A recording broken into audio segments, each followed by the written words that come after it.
And we're live. Thank you everyone for joining us. It's been a while. It's been quite a while. But I've been sick, then players have been sick. We've been sick all over. We're sick of each other. We're sick of everything and everyone. That may not be true, but actually, he's just been increasing the suspension for me. I mean, I need to enjoy this somehow. So, thank you for joining us. Before we jump into things, into what promises to be a very interesting, potentially intense session, which I have dubbed the Great British Standoff. Just a little reference that actually works perfect for our situation. Let's see. Is Noel Fielding going to make an appearance? With two shotguns aimed at you. Okay. But before we jump into things, just quickly go and we can tell you who they are and who they're playing. So, Kat. I'm Kat at Cleric of Cord. I play Nico, the human street shaman. I may be playing somebody new by the end of this session, so we'll see. She is currently unconscious, draped across the lap of Sphere, a rigger who's not here, in their wheelchair, and is literally minutes away from death. So we'll see what happens. There's only one thing that can help her at this point, and I don't think anybody available has it. So we'll see. You'll see. That's the truth. And you too. I'm Pete. I play Grifter, who wasn't, well, my character was present, but I wasn't present. So I'm not entirely sure what's gone on, but I'm half dead, which I don't think's fair. Because we're going to say half alive. Half full, half empty, right? So, you know, I think much, the only difference is how much blood is spattered. Yeah. Yeah. So hopefully I get to do some more shooting, and yeah, that's me. So I'm Kim. On the group's Technomancer KTP. And I'm just going to apologise now for the level of coughing that is going to take place tonight. We're still getting over COVID, so it's a bit husky here. So, where were we all those weeks ago? The crew got hired by their longtime ally, Lawrence, to help him acquire some information about Malcolm, who is the group's benefactor and someone who has been more or less dying since they've met him, with a set of degenerative conditions that are slowly but surely inching him very close to his death. Lawrence is in a desperate bid to save him, but he needs to do it in secret because Malcolm has straight up refused. The information is in the hands of a well-known information broker known as Jackal, which the group has had some contact with. And he's requested a set of data that is in a technology laboratory, which is in the bottom of a large office building. In fact, the office building goes the same number of floors up, which is about 10 to 20, as they go down, which are a bunch of sublevels. It's this because the building underground is actually an arcology. It's a fully self-reliant, automated colony, basically, of researchers and their families who are in that building researching other planes of existence and portals and the technology combined with the magic to be able to traverse and or control. The crew is there to find information on these other planes of existence, while on this job they found there were other people here also doing a job. One of them being a childhood acquaintance of Grifter, who is working for one of the O'Connells, the family that works in Ares Macrotechnology, and which has been more or less the central antagonists of our story. But looking as this is an opportunity, they struck a deal with the leader of this crew, a woman named Miranda, which is Grifter's acquaintance, and went down into the lab with them.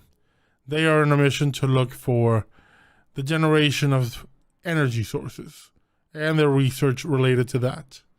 But where the group has a softer touch in terms of dealing with dangers and collateral damage, this group has no such qualms and is very, very capable of just going in and killing everything in their sight. In fact, their plan for cleanup involved overloading the generators of this space and then leaving as everything turned to ash. Unfortunately for them, KGP got a bit ahead of them, and using one of the abilities they acquired during a submersion, which is the ritual to expand their connection to the matrix itself, gained the ability to control devices with a touch. And she got very close and touched the Decker's cyberdeck, which gained her complete control over the device. She just kept it hidden until the right time, when she gave control of that to the technomancer who defended these systems in exchange for the information, and just, hey, we're just gonna leave. You deal with this as you wish. Unfortunately, before they even arrived, Miranda had set a trader within this laboratory to lower all defenses and all protections, and so all the different things that come through regularly through the portals got out and started messing and wrecking the laboratory, with untold carnage and death in their wake. In fact, because of that, the group is severely injured. Nico is very close to dying. In fact, just technically minutes away, where if medical attention is not received, the effect of some stim packs that heal but then once again deal the damage at the end of their period will kill her. KGP is injured. Grifter is injured, about half his health. The only one who is more or less in a good state is Sphere, who has Nico draped over their lap on the wheelchair. And of course, Karis, the group's enhanced individual, is more or less nearly dead as well, having been the cost of some of the members of the group succeeding at a cost to reach the exit without any harm, as that harm would have likely been very, very dangerous. Of the other crew, Miranda is still alive, and she is in perfect condition and thoroughly annoyed. Last we left off, everyone was back in the lobby, with the group very injured, Miranda, as I said, angry and in perfect condition, and KTP holding the data that she wants. So we return to that scene, and Miranda is currently with her back to you, leaning on a wall, taking breaths to relax after the rather strenuous escape. Nico, you are unconscious. KTP, you are injured, but you're awake. Grifter, you are injured, but you are still up.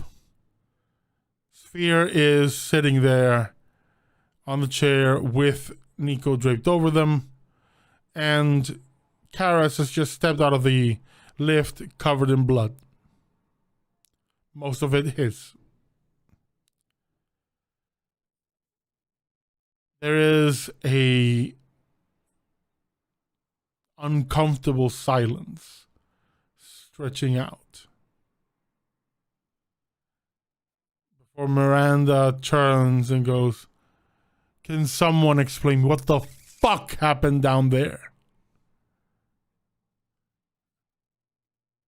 Because now I'm seem to be missing a lot of members of my crew, and you all seem to be intact. And I have a feeling you're related to why my crew is not here. I mean, one of you did blow my muscle head up with a fireball. I'll let it slide then because there was a job still to do, but you best start talking. And I want my fucking data, or we're gonna have a problem. And to accentuate, she puts her arms to the side and the blades come out of her forearms.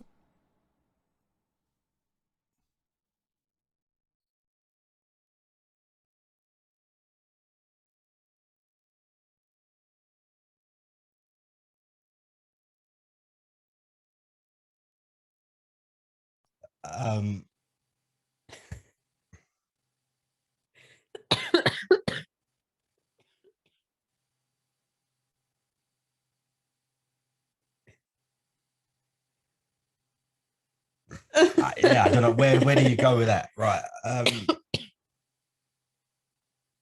I guess it's all getting quite aggravated as the blades come out of her forearms.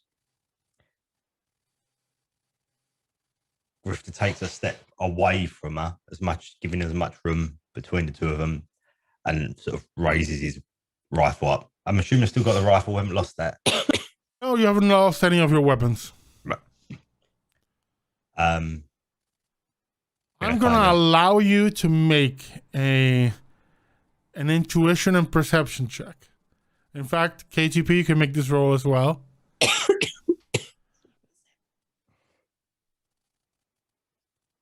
I don't have Sphere's sheet available, otherwise I would make the roll for them. 12, yeah.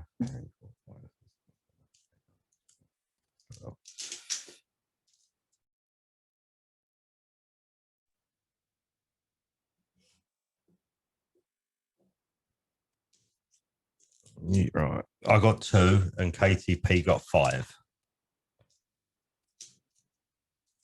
Both of you are very well aware, if you act in a threatening manner, this is going to go off.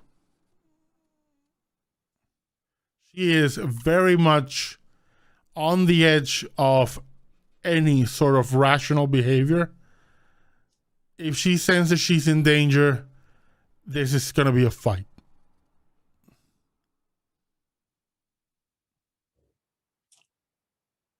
She's already keyed off.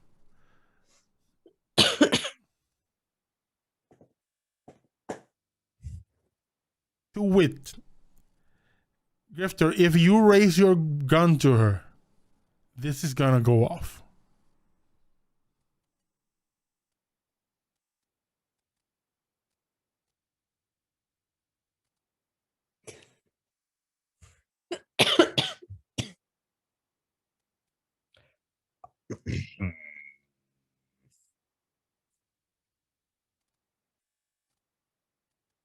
All right.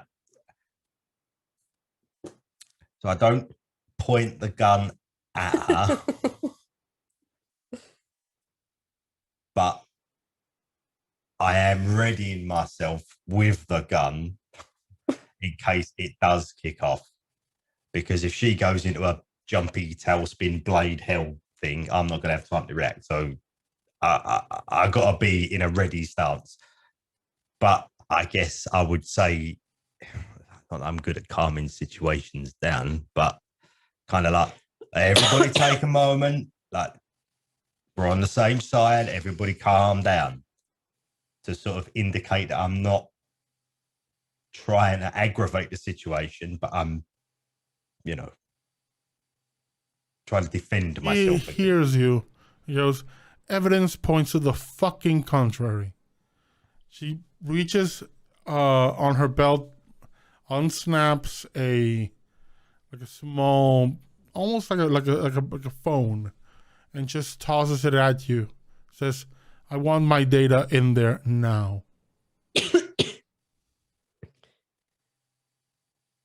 So KDP puts her hand on Grifter's shoulder to kind of indicate that she's telling him to stand down. And she says to you, Miranda, you want your data. I want my team safe. You're not getting anything until you make sure that these guys are out of here and we can do something to heal them. Door is there. You can walk away. We've squelched any alarm coming from this building tonight, so you give me my shit, you walk away, I go the opposite direction. Whatever happens to you after that is not my problem. We need your help. These guys are not going to get out of here without your help. I've got your data. I can give it to you. Just help them.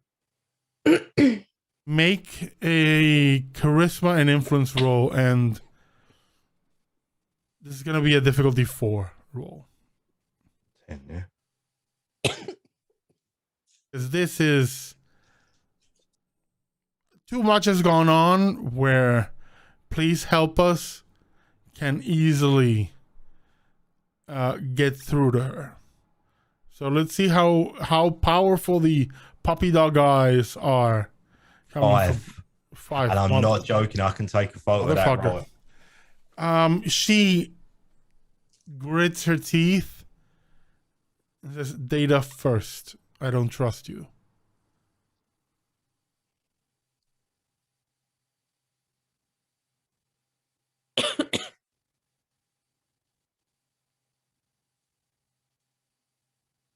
You don't trust us? We're getting along so well. Miranda doesn't have any kind of technomancer skills at all, does she? Because I'm sure that I did something in the last game to check. Yeah, she doesn't have any skills, and you cannot take control of any of her tech because it's fully nervously integrated. Okay, so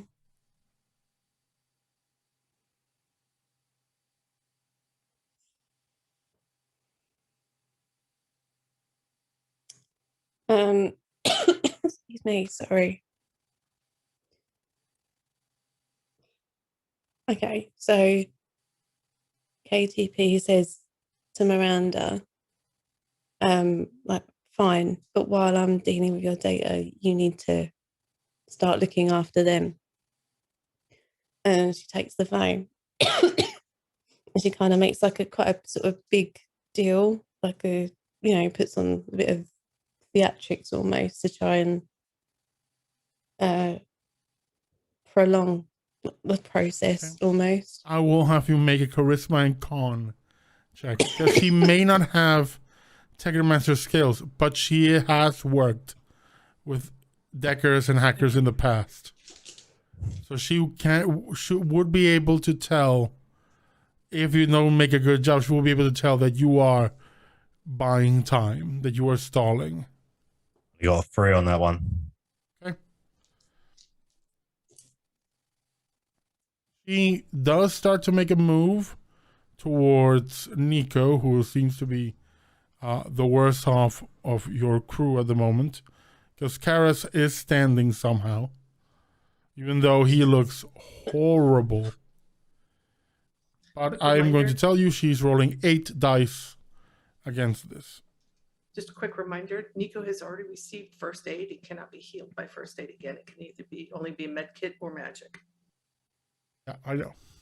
Okay, just Did you say you can be healed by a med kit, or it can't? Yes. Can by med kit and healing, but not first aid. So could I maybe? All right, I think I've got a med kit on me, so we'll worry about that.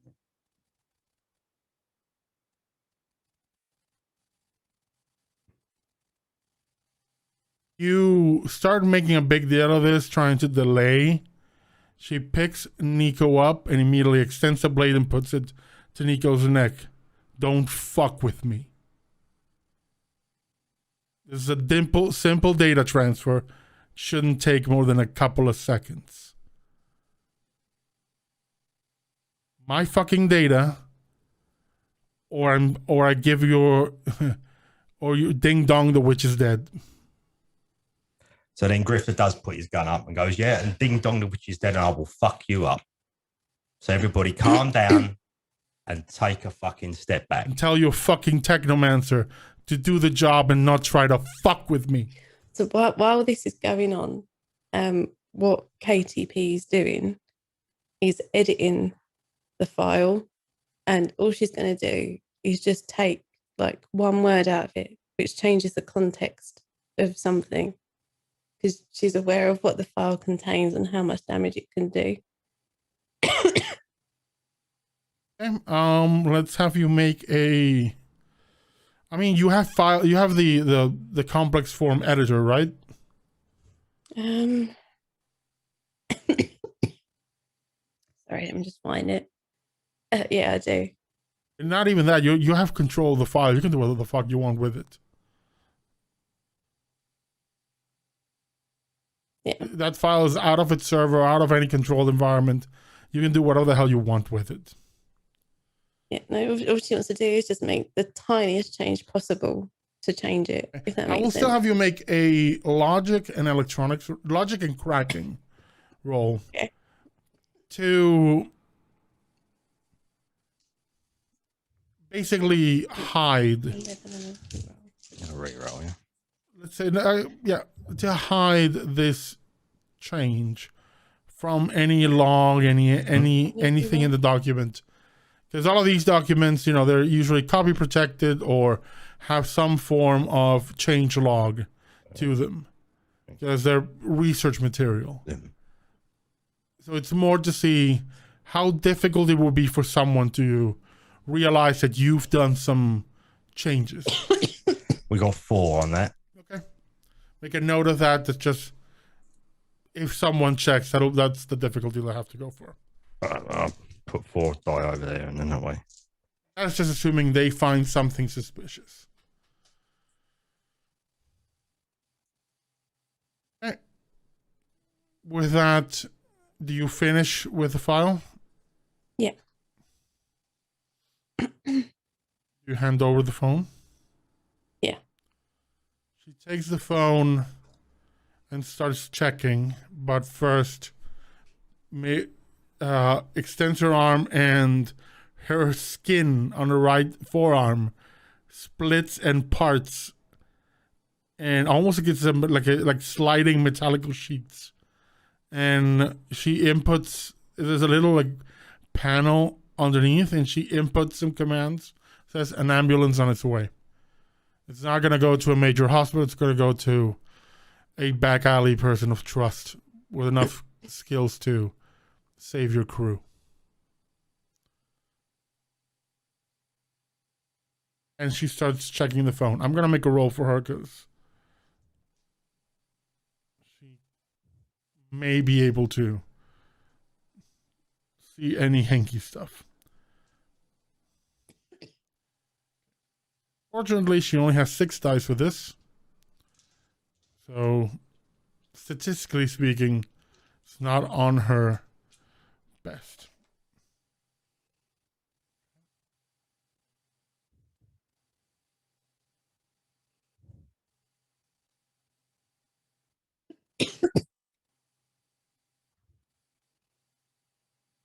A few minutes later, an ambulance arrives. And a pair of very, very suspicious looking paramedics pop out. These two are strapped, like they are sporting heavy machine guns, and they both look like Schwarzenegger or Predator. They are jacked and packing heat, but they come in and it's night, but they're wearing Ray-Bans, and they go, "So the patients, come on into the back. We'll take you somewhere safe." And there is a logo on the ambulance that says Doc Wagon.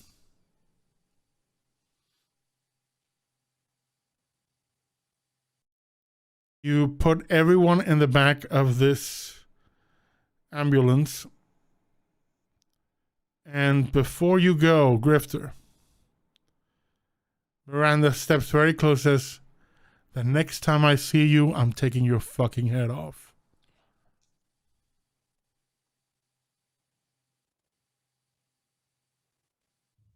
Your little group is going to pay for what the fuck you pulled tonight. The next time, Brent. And she walks down the street and you see blades disappear down her forearms.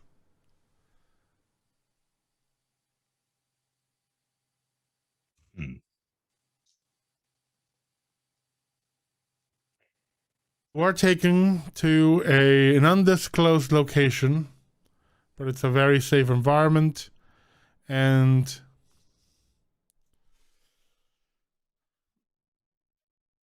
I'm gonna what to do. I'm gonna make a roll to determine if, you know what, I'm gonna have Grifter make this roll. I'm gonna have you make an intelligence and biotech roll. Oh, that's not fair, is it? Logic and biotech roll for me at a difficulty of 3. Logic and biotech, yeah? Yes. To properly apply that medkit you have to provide the life-saving assistance that Nico needs. I will just point out that I've got med kits as well, so. Well, one of you will have to do it, or inform the paramedics to do it, because right now the only thing they know is they need to transport you out, but they're not aware of, med patch kind of thing that may be a ticking time bomb. Because Essence is 6, by the way. You rolling logic and. Are you taking care of it? Because all your penalties because of damage apply. Yeah. Well, if one of us is going to do it, it's better that you do it. But that's down to numbers more than anything else. You can decide if you do it yourself or one of the paramedics takes care of it. What if we give it to the paramedics to do? What is that? I make the roll. Help? You make the roll with the paramedic. Yeah.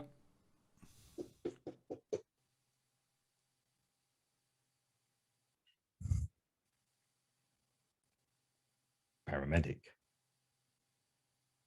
They're probably going to have more biotech But than I'm we screwed. have. Yeah, and with 2 down, that leaves me with luck. That's 8 in the reroll. Biotech will be rolling 10 dice. Right. So that's the best option. All right. So we'll ask one of the paramedics to do it. Yeah, I'm just going to make sure that I have. Yeah. Thank you, still got Murphy. med kits. Murphy, just put in the dice boost +3 for whoever Oh, needs it. thank you We very much. might need that. I'll be very clear on this. If the roll does not reach the 3, Nico will die.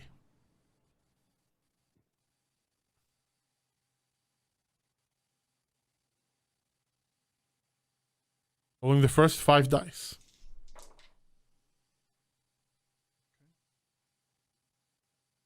If this were a roll of just these 5 dice, this would be a glitch. Well, a critical glitch, in fact. But we still have 5 more dice to go. 1 hit so far.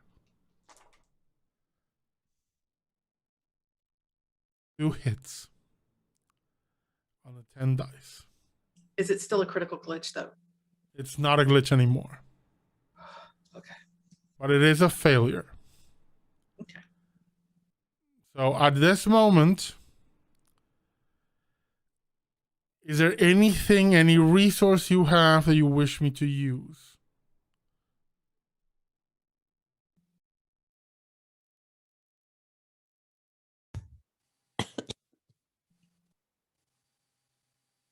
There is a dice boost. Would you like me to use it?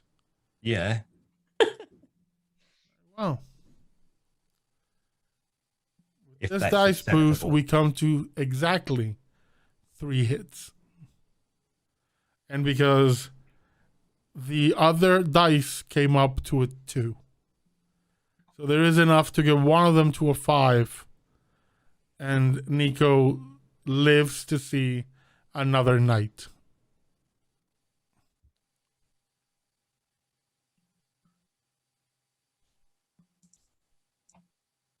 As I said, you are taken to an undisclosed facility.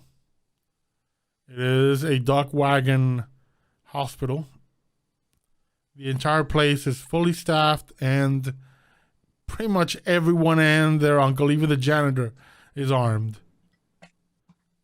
Duck Wagon is a company that specializes in armed extraction of their patients. With enough money spent on your subscription at a high enough level, you can be in the middle of a war zone. They'll drop in, kill everybody in sight, and get you out. But with this, Nico, you survive. So I'm assuming I'm stable at this point. You are stable, thoroughly unconscious. Yes. Yeah, because there weren't enough hits to heal any boxes. It just stabilizes me. Yeah, and eliminates. I'm saying it will. I made the roll because applying a medkit is just applying it. Yeah. I This was is just reading more up on to the roll. undo the effects of that hit from the med patches, Okay. which is what was going to kill you. Right. Okay. That's just wanted to make sure that I'm where I was. Got it.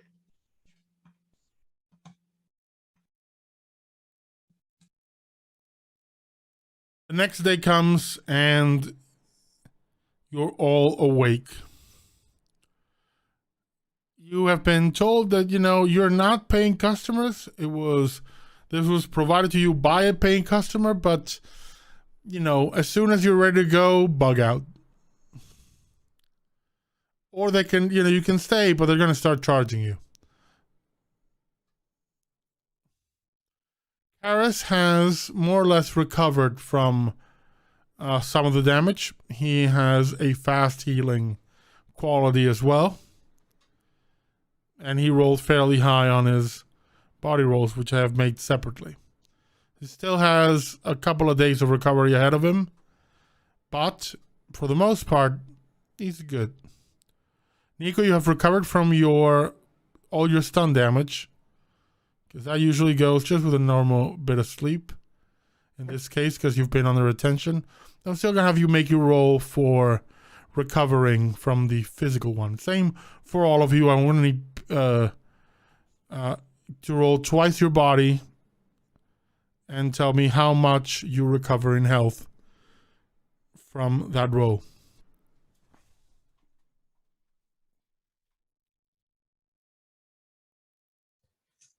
First.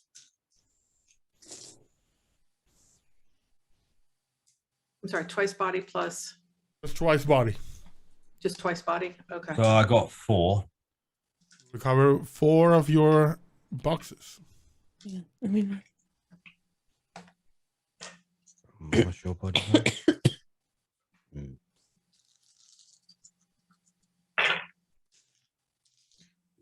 I got 3. You recover 3 of your physical boxes.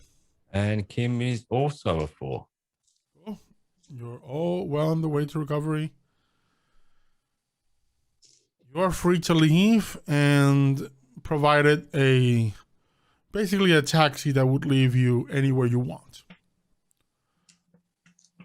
You can basically disembark and then go your way to your home. Which I guess is what we do, right?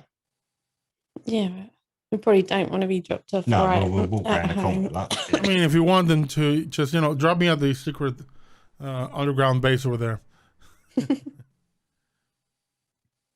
but they can drop us near, can't they? We're all capable of walking to a fashion, right? I mean, Yep. I mean, Nico's like, take us to the nearest subway station. Hmm. yeah, they take you there, and from there on, you ride to wherever you need to go and get home. You are now home. You have acquired the data you need. And I leave the rest to you. But one thing is for certain. In this night that has passed, you have made a new enemy. Hmm. But along the way, you may have made a new friend as well. There is a cowboy who owes quite a lot. It's just like, who? You missed that bit. I did. Oh, okay. So I guess we're all sitting in the kitcheny communal area, and Grifter turns to KTP and goes, "Okay, so what did you do to it?" I know I'm an idiot, but I'm not a fucking idiot. What did you do to it? So KTP explains to the group what was in the file. So for Pete, who wasn't here last time, it was basically explaining how to drain people of their bioenergy and use it to power yourself up. So we found there was a big community of people there, and it seemed like that's what they were doing to them. So obviously I didn't want to leave a file like that in Miranda's hands, knowing what sort of person she was. Mm-hmm. So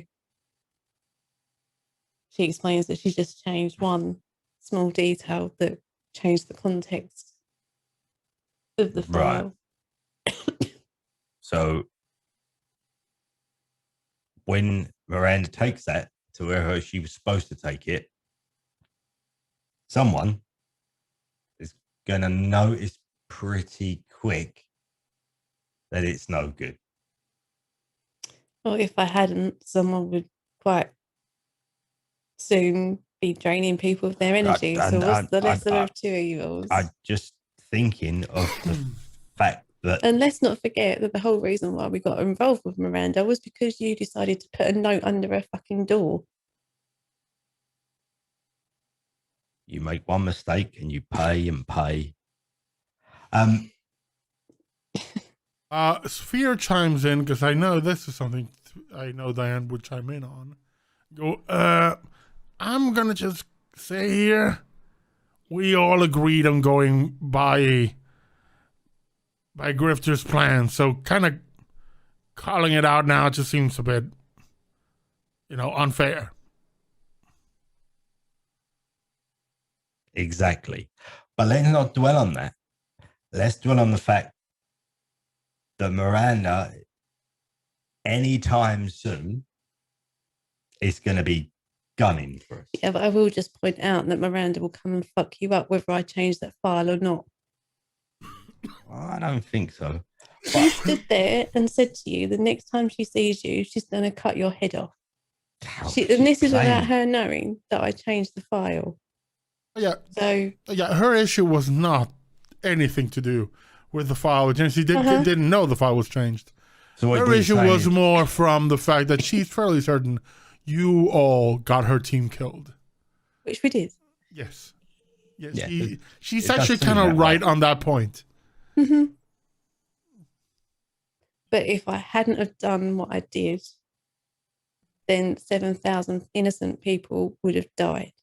Okay. So how easy will it be for someone to work out what you've changed and put that right? Is that a doable thing, or is this like completely nonsense now? You know it's feasible. It could be It's done. feasible, but someone first will have to realize that something is wrong. Which likely means someone is going to test something. It's going to go horribly wrong. And then they'll likely figure it out. But with the information that was on there and the process and the procedure involved, someone's going to be really fucked up when they test this faulty method. Right.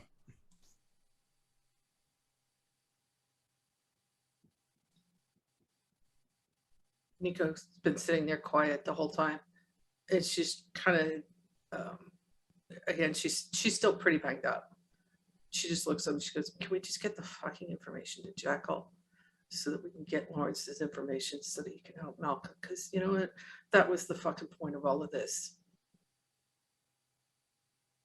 Good point, well made. And then she's going to stand up. She's going to kiss everybody on the cheek and whisper in their ear, I love you, one by one. And then she's going to go to bed.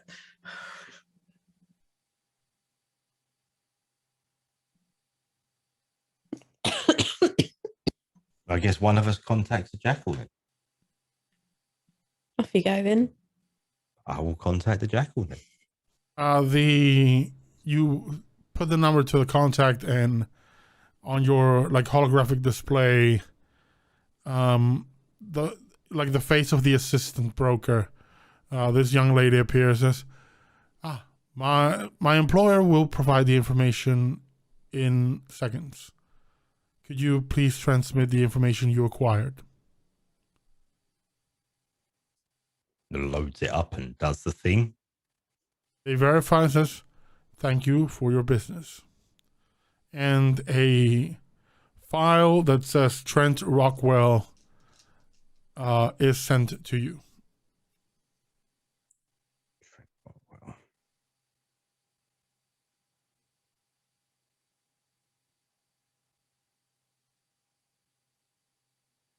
The file is fairly hefty, fairly comprehensive.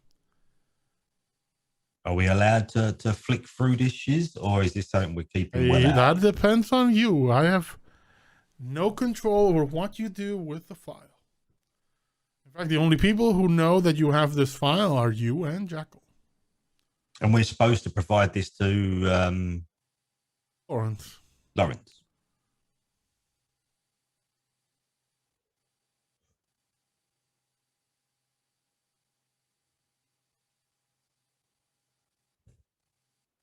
Could we copy it before giving it, and it would be unknown? That's not up to me. That's up to you.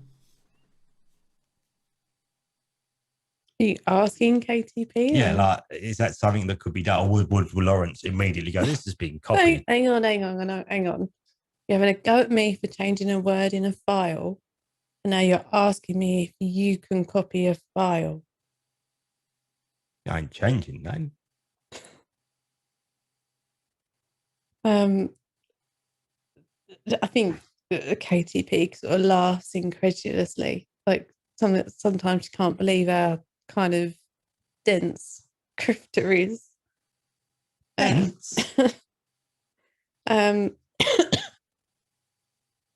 What time is it?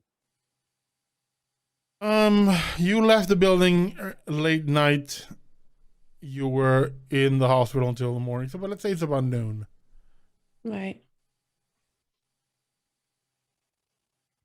And how long do we think Nico's going to sleep for? Probably a while, right? 2 hours, at the very least. Yeah, she's got rapid healing as well. So she heals in half the time naturally, but so whatever I have to do, I think I have to. Basically, what have you make is 2 rolls per day instead of 1. Yeah. So make another roll. Okay.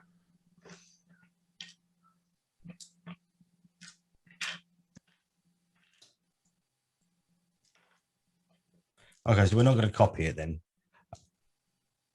That's 2 more. So she's still got 1 left of damage. Yeah, that's it. All in all, that's a couple of bumps and bruises, but the worst of it you've already recovered. Yep. So it's up to you how long Nico sleeps. I'd say a couple of hours, 2-3 hours. Yeah, Be enough. yeah. Just kind of need more to curl up with the Dr. Watson than anything else. So she'll come out about 3 hours. Yeah, later. the giant cat provides because is the big spoon. Yep. Everybody knows that a purring cat makes you feel better. No. Definitely true. So in that case, then KTP says to Grifter, "We're not doing anything with this file until Nico wakes up." And then with that, she kind of turns on a heel and goes into her room. Is he gonna do anything in her room? Leaving Grifter alone with the file. No, I've got the file. As if. As if. No, she's just gonna go to her room and rest. Yeah. We move the clock forward a few hours then. Nico, you are awake, and KTP, you have rested.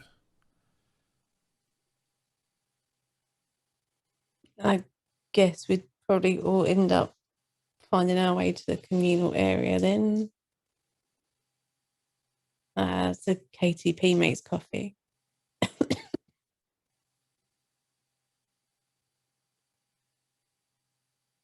So the file then. File. We're going to look at it.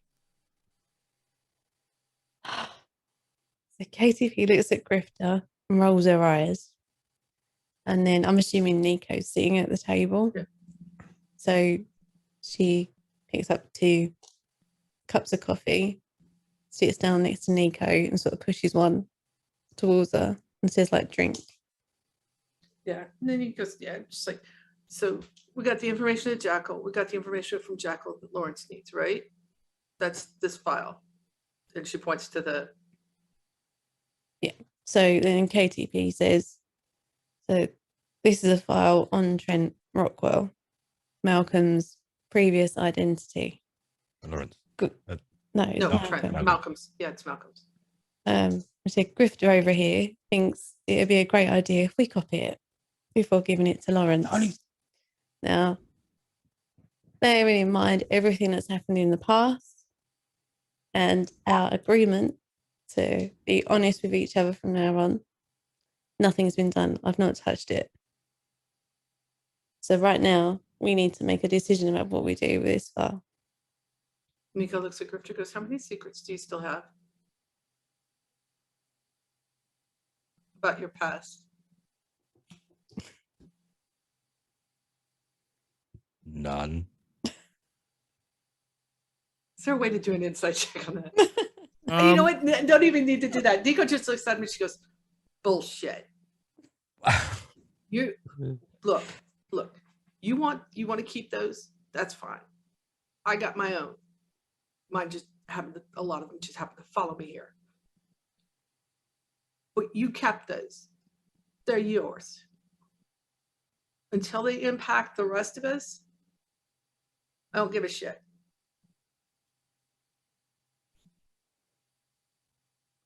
Okay, Offer him just the same a thought. respect. Just offer him the same fucking respect.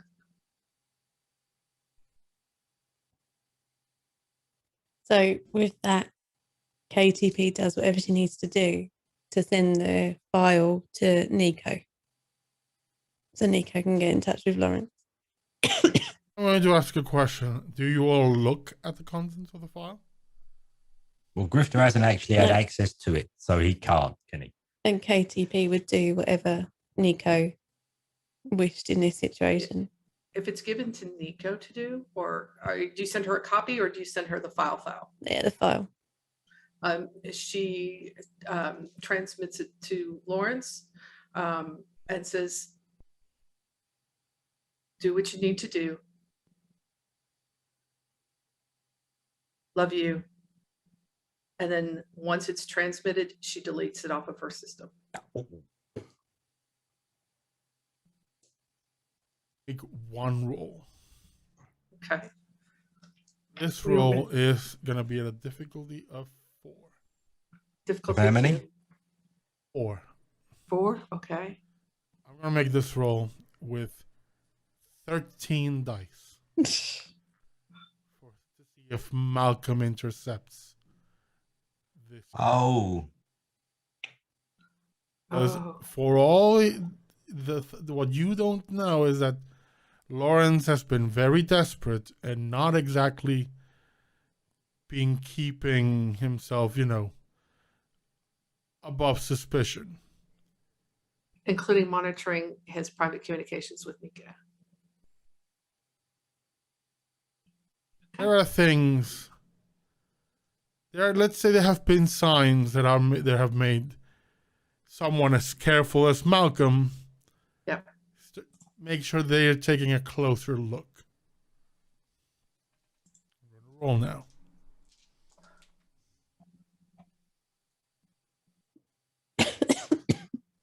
Can I rename the file nude pictures? That's too late now. Damn. Get a message from Lawrence that says, "Got it, thanks."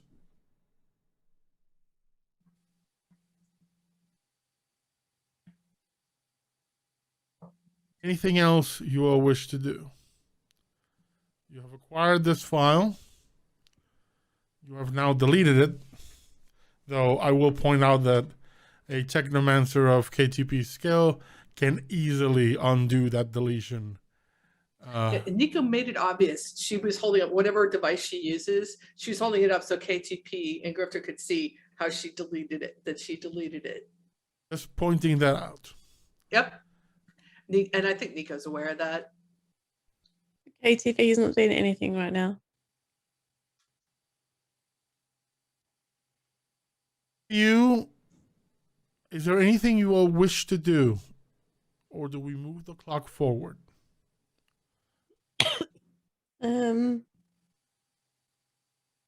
Yeah, KTP is going to go speak to Carrie. Harris is pretty much relaxing in his area and on the second floor. Still recovering, but you can clearly see that he is even naturally healing at an accelerated rate. Not Wolverine levels of accelerated, but he does seem much better overnight than he was, the night before. He's there right now just relaxing. Leaning against, one of the railings from what was the second floor. And just, looking up at through the little window up, just looking at the sky. So she leans on the railing next to him and because she can talk now, can't she? Rather than sign. No, but actually no, she's gonna sign. Like even though the software's there. So she signs. So how you doing? Signs back, I'm fine. I mean, I should be asking you all that. Apparently heal very quickly. Now, I didn't know that before. But I'm okay. Are you all okay? Because I'm kind of a bit banged up. So she signs back saying, "We're all fine. Like, don't worry about us.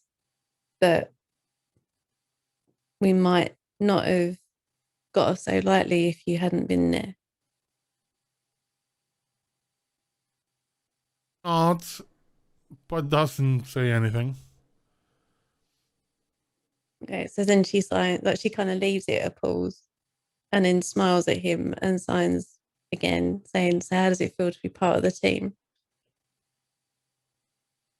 He signs back as scary. And she laughs. But better than hanging back and waiting. That's scarier. And she signs, "Sometimes you just gotta take that leap of faith, right?" He shrugs. Not really knowing or having the context to word a reply.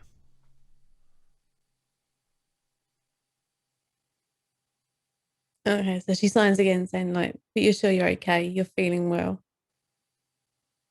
Fine. Just wondering, what it's all about and, what happens next.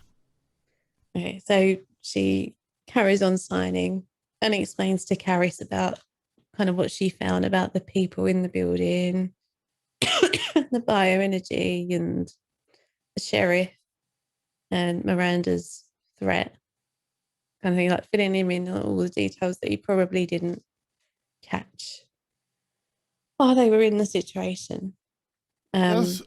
Once you're done, it says, this was all to get something to Lawrence, right? So she signs right. It's something to do with the other guy, Malcolm, right? Yeah. Admittedly, I'm just a few months old, so I don't have, all of your experiences and everything. But if, being all around you has taught me anything, is that if I have a problem or if there's a problem relating to one of us, we usually talk to that person. So I'm really not, I don't get why we're not talking to this guy, Malcolm. Like if there's a problem with him, why not talk to him? I don't get it. So she signs back again saying it's complicated.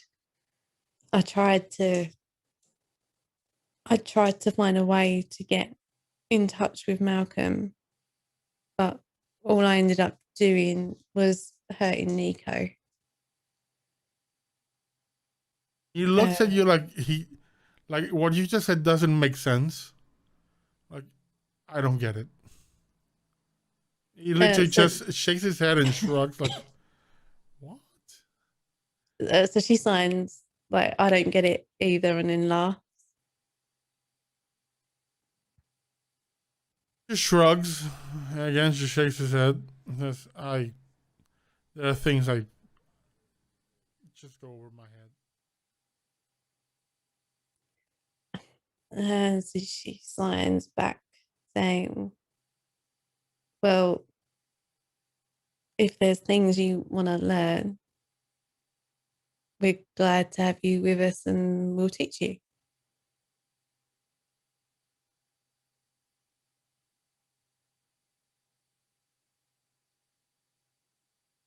Also, just pay a bit more attention now.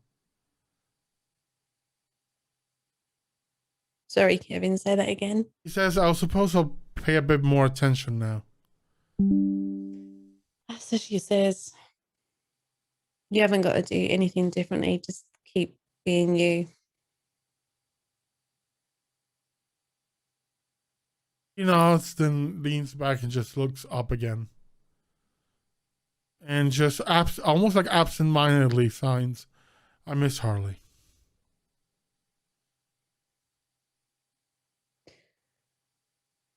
She signs back saying, yeah, I think Nico misses Harley too.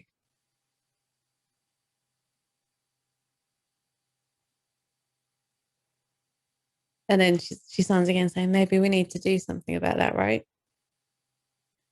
He looks at you, and there you actually see a very certain look of confusion. Make an intuition or perception check.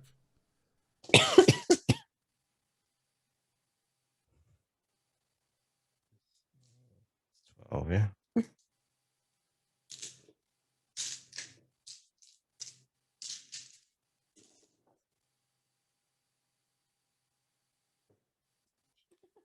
One. It's enough. The look he's giving you is completely bewildered, and you realize he doesn't know that Harley is hardtech. He doesn't know any of that happened. So she signs and I'm so sorry. There's so much that I need to fill you in on. What time is it right now? Right now we're about 5 p.m. Getting towards dusk, so to speak. So out of character, Is anything else going to happen this evening, or are we going on to tomorrow? Right now, I'm asking you. Just tell me what you're doing, and this is your time. So in that case, then, like, KTP signs to Caris, wait here. He runs down to the kitchen, grabs coffee, snacks, blanket, runs back up to his area, and kind of puts the blanket on the ground like a little picnic, like pulls him down, and then she just kind of spends the rest of the evening fitting Caris in on everything, like right from the start. There's quite a lot to tell, and That's why she has snacks. yeah, you can tell that he appreciates it because there's something you know that he had expressed before, is that being the person waiting meant that he only saw you guys leave and then had to deal with the aftermath, but didn't really usually learn what actually happened. So you have that very personal evening with Karis, just filling him in, and you do see him get misty-eyed when he realizes that his friend is not dead. And at the end, he does say, yeah, we should do something about it.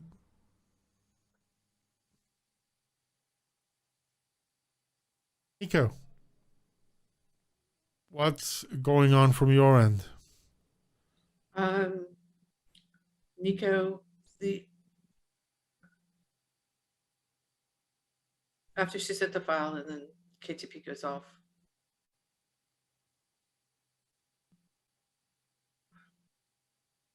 Well, I'm just gonna say this, before she got up from her nap, while she was in her room, she did send Harley a message. I'm assuming we have a way of contacting, because she has a way of contacting you. So she did send him a message that just said, love you, trying to make my life count and make my death do the same when it comes.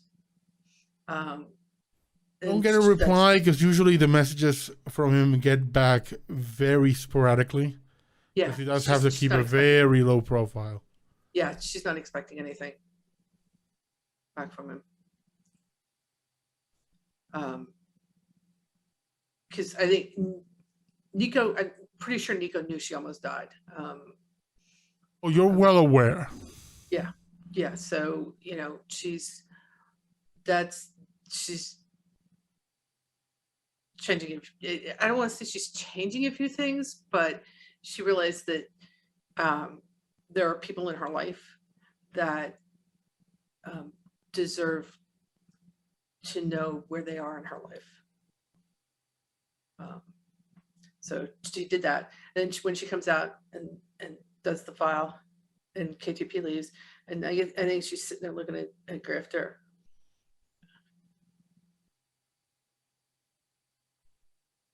And finally she just looks at him, she goes, are you okay?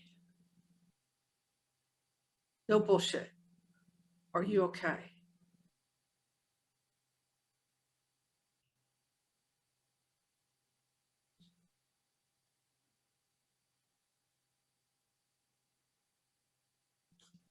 Yeah.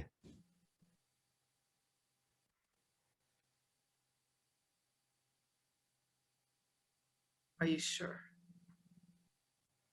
She was important. She was important to you once. Important to me once.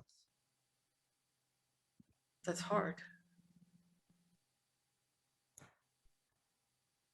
I don't really do the attachment thing. I find it gets in the way. I learned long ago to get rid of that. Yeah, but you're not a sociopath either. No, but I'm trying. And she goes, and you're failing. Wouldn't be the first time. But Nico, failing with style is what's important. So I will keep on trying. So besides Grifter, You see the Firebringer sitting there looking at you. Yeah. She kind of rolls her eyes. She kind of looks at, and she looks at. She goes, "Yeah, I've been waiting for you to show up. Hang on a minute. I need to take care of him first." And she looks back at Gertrude. She goes, "I know what that's like. You know that, right? You guys were there for me with that." I know, but you don't have to worry about me. Too But we bad. probably do have to worry about her coming back for us. Well, I am going to worry about you, and I do worry about you. And if you need a shoulder or an ear or a hug,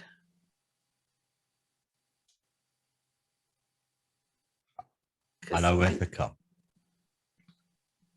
I'm going to hold you to that. Okay. Okay. And then she turns and looks at the Flamebringer and she goes, "Hi." He looks at you and says, "I'm worried about you." I'm actually probably better than I have been in a long time. We need to talk, and perhaps it's better if we talk where your friends don't see you talking to thin air. Because They're for all kinda his used to that, but skills, okay. says for all his skills, he's oblivious. In more ways than one. They all think I'm weird anyways, but okay. And she'll get up and she'll walk away. And I think she's going to head down into the tunnels underneath.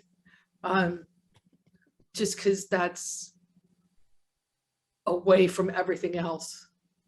That's kind of like where she runs to when even her room is too close.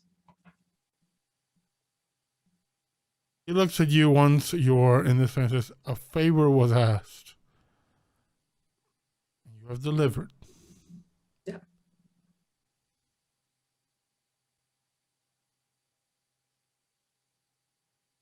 Make sure that the favor being requested next is also sincere. I have seen your interactions. I have seen your friends, and I have seen the one who has asked your favor. I trust the sincerity of those in this space. The other one's sincerity is shaky. The first request was sincere, but since then, I'm concerned. Do not set yourself on a path for an insincere request.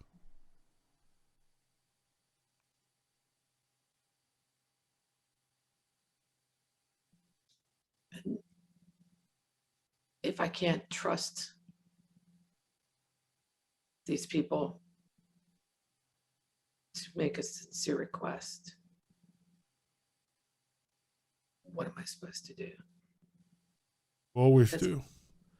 Make your choice. I will always choose to help them.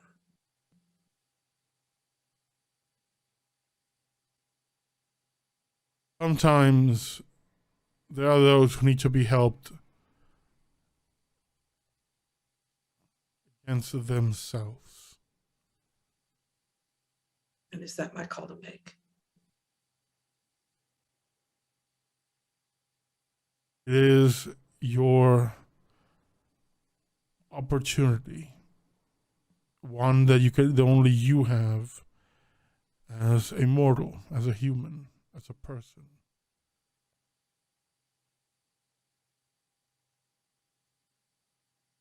Only you can make that call, because only you can make that call.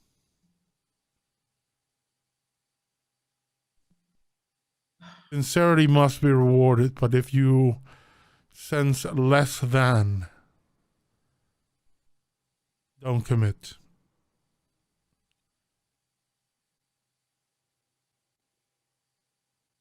All right, I'll do my best.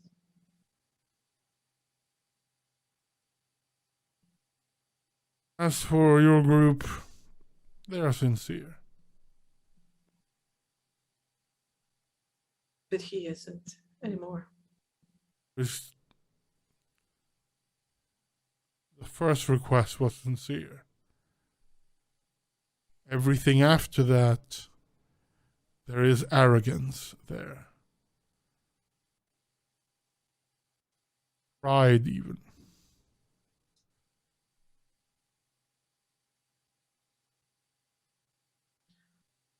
I don't want to think that he's taking advantage of me. I don't want to think that of him. If it happens, you will know.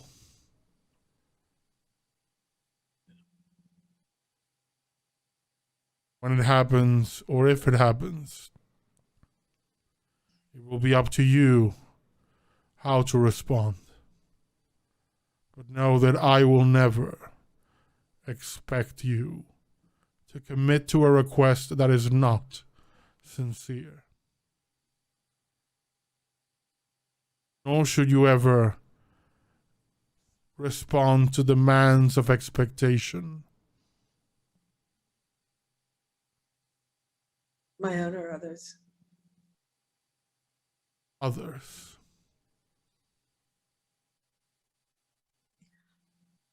Pretty sure I'm not good at that already, so I'm really good at living down to people's living under people's expectations. Fortunately, you have those around you who can help. And I have a good eye for sincerity.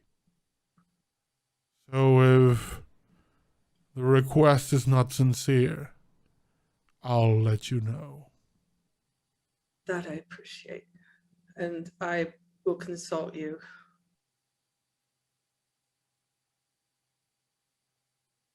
Before I agree. He nods and then dissipates into smoke.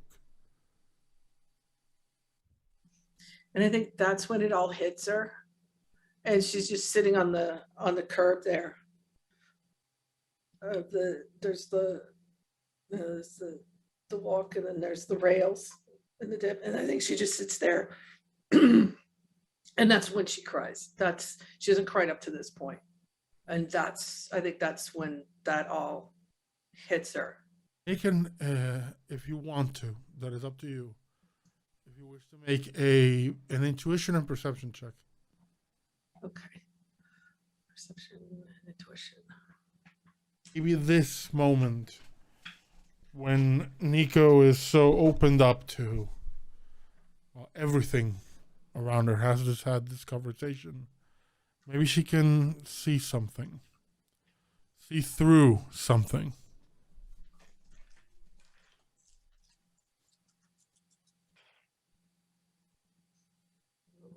That's not good. Yeah, that's only 2 hits.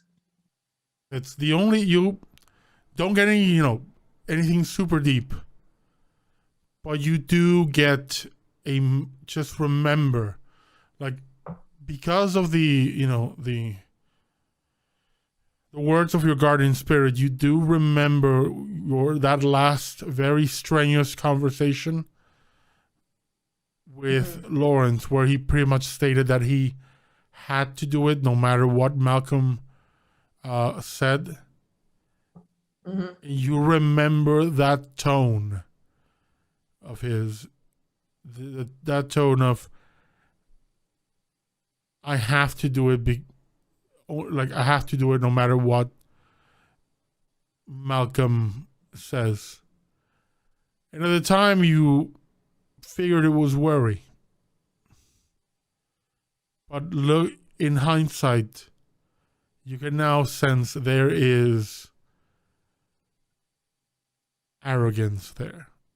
There is a pride of, I'm going to do this because I'm the one who can do it. Okay.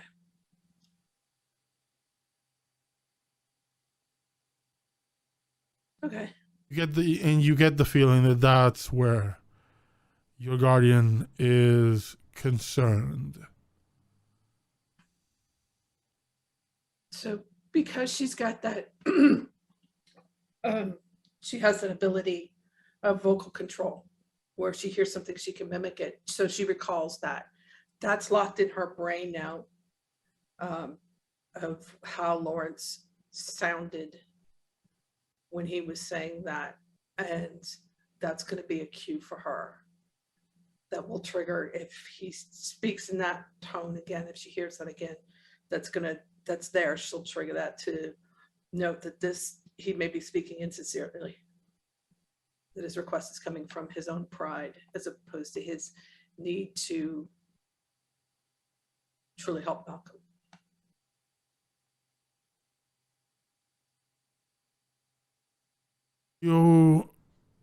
Anything else you want to do? You can take this night and the next few days if you wish as your downtime to do anything you want.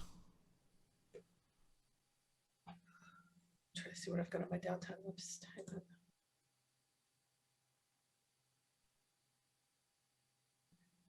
on. She doesn't really have anything on her downtime list. She's probably just gonna go check in with her talismongers after she finishes crying, goes to sleep, whatever, heals that last box. Sometime in the downtime, she's gonna go visit her talismongers, and otherwise she's just gonna be kind of a homebody. You go to the talismongers, and in the middle of when you're arriving, you see someone wearing like a long, ratty trench coat that is covered entirely in like graffiti. Like someone took a trench coat and just spray painted the shit out of it. And they're all like symbols that you have seen in some of the totems and some of the focuses you have created. And you like the way the art is placed, you recognize the style. Because you have some items that you have set in your base that extend your ward created by this person. Okay. So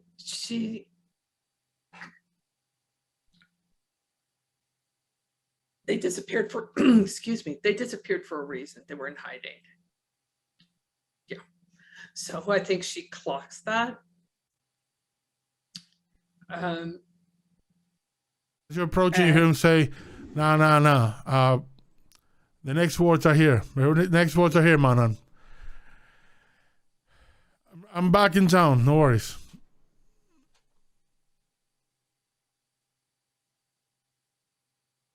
I think she kind of comes up behind. She sees this. She comes up behind him, and she kind of does that whole, peek around thing. Dude, this looks. Goes, you hear it's a bit of like a mix of a Jamaican accent mixed with like a British one, and the dude is pale, like really pale, and bright red hair, and does have basically like a skeleton's hand coming up on his side, like tattooed on his face, and just more earrings than Nico has ever seen on someone's ear. Yeah, is the tattoo new for him?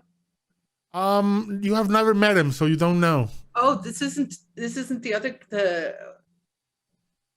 You had never met this person because remember that Kai gave you the items that he had created, but you have never met him. Okay. You have heard from Kai that Kai kind of clocked like the accent, like being he clocked it as a fake accent. But you have never met this guy. Oh, okay. But the two ladies that are the Kai's sisters, they're doing business with him and just talking shop, basically. Okay. Yeah, so I think she clocks the stuff, and because as short as she is, she just kind of moves around so that she's kind of like doing this whole. She goes, "Hi, big fan of your work." Thank you. Thank you. Nice ink. Yeah, got it from a friend. Got some new one, but it's still healing. But yeah. Sorry, I didn't mean to interrupt. Go ahead. No, I'm almost done. Next time you need the things for the wards or the focuses, just hit me up. I'll be right back. I need some things to take care of now that I'm back in the city. Just a quick question. No one's seen a man with a blue flaming head lately, huh? Nico's like, no, it's been a while. Thank the fuck. The Kai sisters just go, no, because you know Yeah. that individual is very much related to Kai being gone. Mm-hmm. So they give him like dead stare and go, no. Yeah. And it's like, good. I had to, no pun intended, things were getting a bit hot. So I had to get out. Says, well, peace out. I'm gone. And just literally turns around and walks away. I'm Nico, by the way. He just gives you a thumbs up and continues walking. Yeah, and then she turns to Sarah and Amelia and she goes, hi, how are you guys? You okay? We're good. We're good. Yeah. I had heard about him, says one of them. Was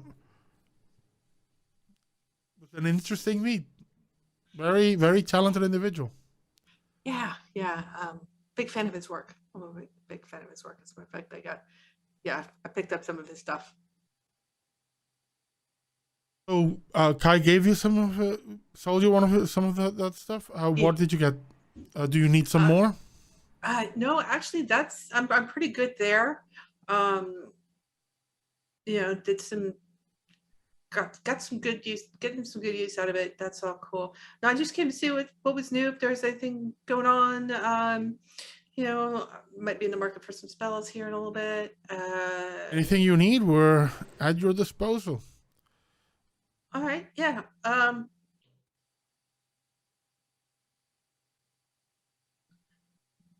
See that Amelia, the one with the shaved head, leans in very consistent. Are you okay? Your whole thing is. Yeah, I was almost dead. Yesterday, day before, I've slept. You see that they look at you, look at each other, and then just smile. Both Sarah and Amelia kind of look at each other. And you see above their heads, you see like a salamander and a looks straight up like a phoenix. Or you think salamander could be a dragon, you don't know. Yeah. You see them also clog each other, and all four of them at the same time say Shadowrunner. I mean, Comes the territory. Anything we can help in that regard? We do have a special selection of more esoteric things. Oh, how esoteric! Because here's You ever played that old game Pokemon? No. It was this old game about having little monsters and using them as kind of like fighting. Oh, that's just wrong. Yeah, but it was fun. How if it could? The monsters were really cute. So you made cute monsters fight for fun? Amelia just shakes her head, just goes, yes. Different times. It's a vintage, really old school game. Not important. We've been working on a little thing that would allow anyone, even someone without a conjurer skill set, to. Same thing with spirits. Just do a quick and dirty bind for, quick and dirty service for a little limited time. After that, the usual happens. They go control, but there is a built-in mechanism to send them away. So yeah, that's not really my, scene. Because I've been kind of like, yeah, not. I appreciate it. That's really cool, but not my scene. More like it.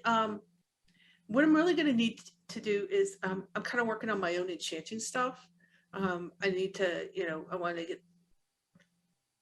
I got people that are important to me, and I need to protect them. And if you So, have you had any experience enchanting? and she holds up her arm with the copper bracelet on it. That's her focus. She goes, just this, not my best job, but also my first one, first attempt. Sarah pulls like her long braid away from her shoulder, looks at the bangle, and says, "Not a bad job, but there's room for improvement. Yeah, I every once in a while it goes boom. I can help you improve. Okay.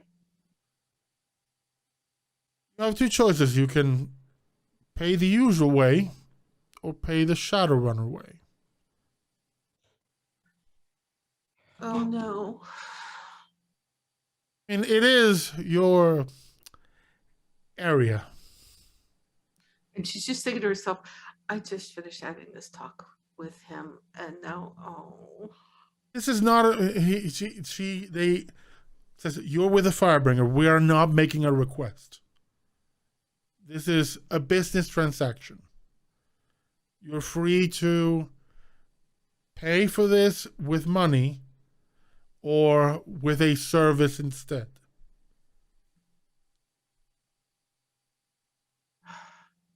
Okay, so here's the thing. Is this like, I need to do this, or am I going to need to Up to bring you. in others? It's Okay. up to you. Since it is a service that we're requesting from a Shadowrunner, you'll likely need a crew, which I'm assuming you already have. You already stated you have one. Yeah. But we kind of have this deal right now where we're not making decisions for others. We're perfectly fine with you discussing things with them. Okay. The request we have actually comes from our resident artist. He has found a local building that is, for the lack of a better term, fucking haunted. And it needs to be cleared. Oh, that sounds fun. It's a dangerous job, and not many in our community are willing to do it because many of them are, solo practitioners. Right. If you're willing to take care of that, we can exchange it for a couple of months worth of weekly lessons. Okay. What's the time frame? Let's just say at your own time, and once you do it, we'll start the classes. Okay. And if it's not, if they say no, how much are we talking for lessons? Let me crunch some numbers and I'll tell you. Okay. We have you on the list from Kai on the friends and family discount, Nico, so don't worry. And she says Nico. She doesn't say Harley or Harvey or whatever bullshit name you gave him before. She says Nico. And she looks, and she clocks that, and she looks and she goes, I miss him too. A lot. The only thing we have left are his journals. And he spoke of you a lot. He said one of his last things he said was he wished he could have done a better job protecting you. Yeah, he was always like that. So as far as Amelia and I are concerned, we have a third sister. And if you need anything from us, beyond business, of course. Of course. And she goes scrambling over the counter and just loops them both in her arms. They both give you a big warm hug. with the size of these two women, who both pretty much look like Grace Jones. Yeah. So they're just these two black Kind of beauties. hanging between the two of them. Yeah, with their arms around their one neck. with shade like bald head, and the other one with this amazing braid.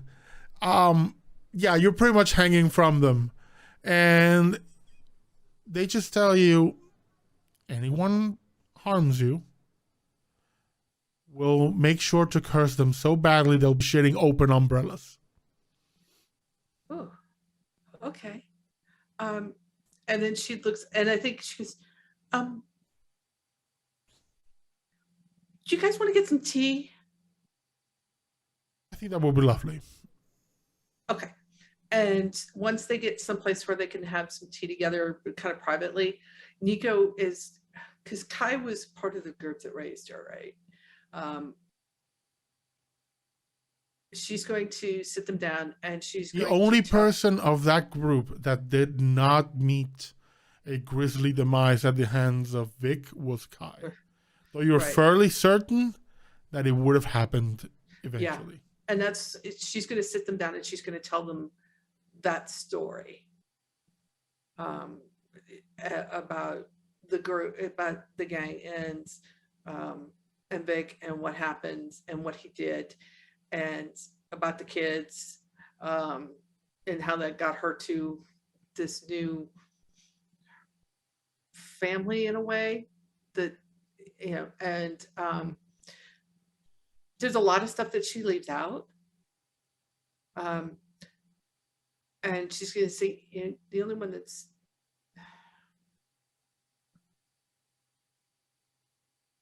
oh fuck, yeah, I'm the only one left.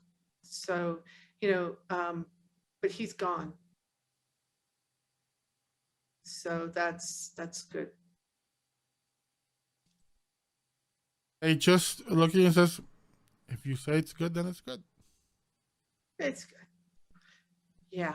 And then she realizes how much time has passed. She goes, oh, I gotta get home. But yes, I will talk to them.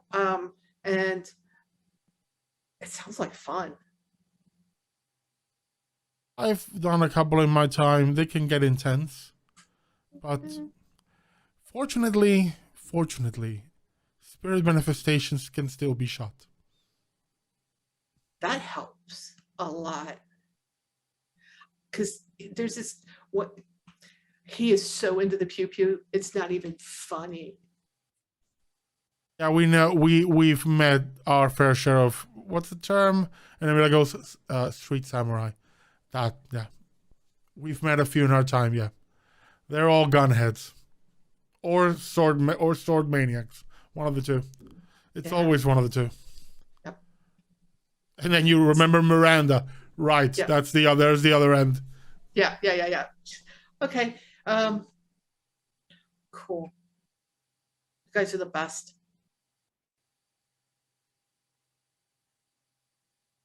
And then she'll head home. And I think her demeanor is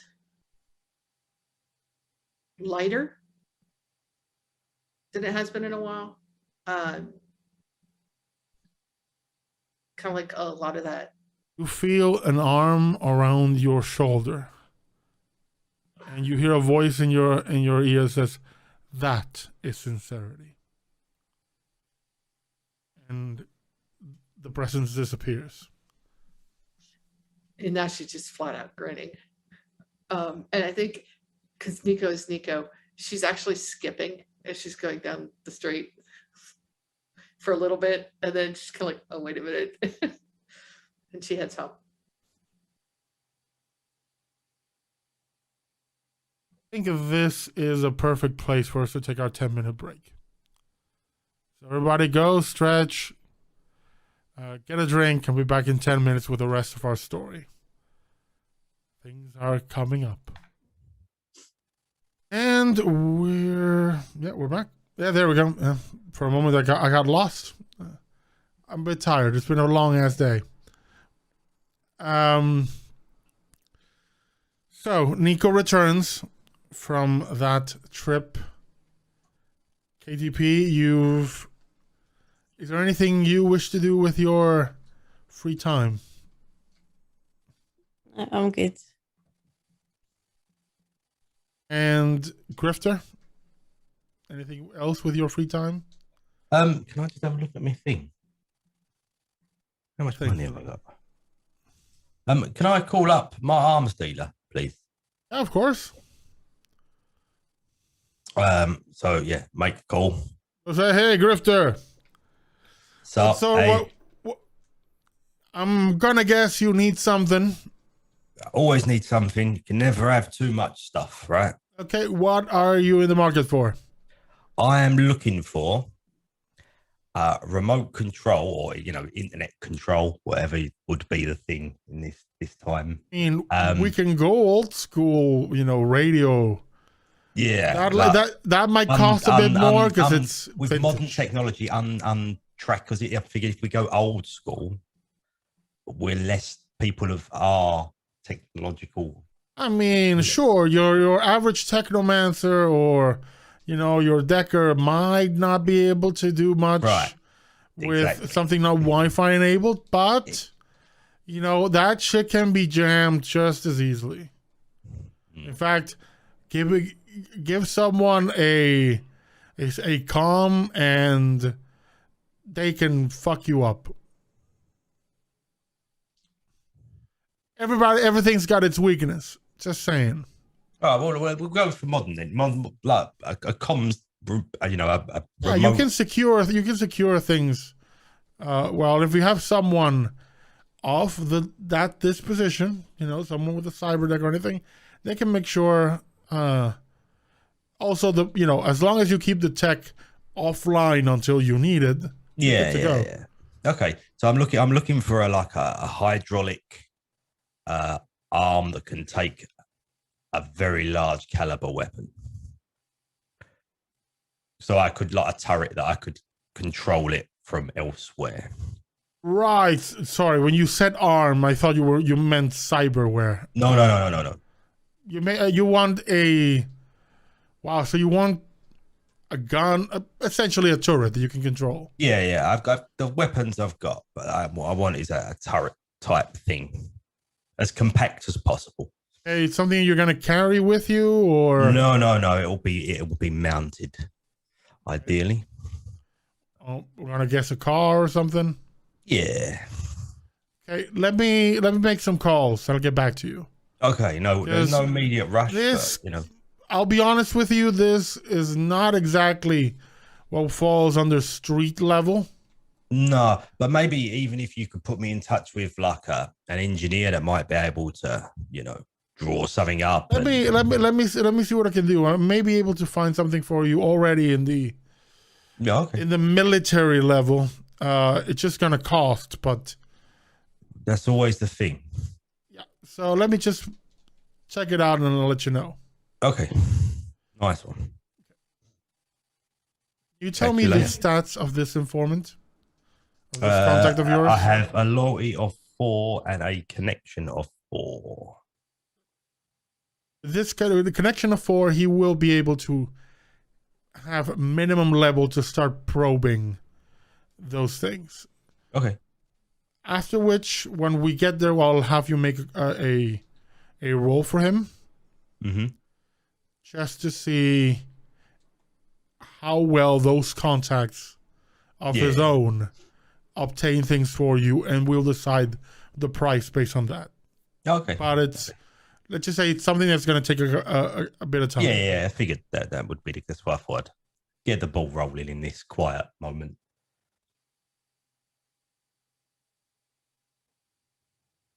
You all have had these days to take a bit of a break and recharge and heal.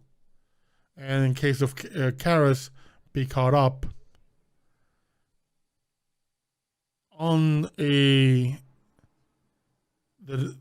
following day after that, there is a message left on your terminals. There's a message from Lauren, says, I know what we need to get. I I'm sending the information.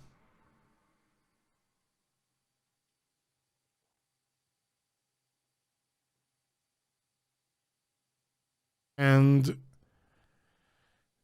what you get is a... Give me just a second to find it because I have the name in my notes.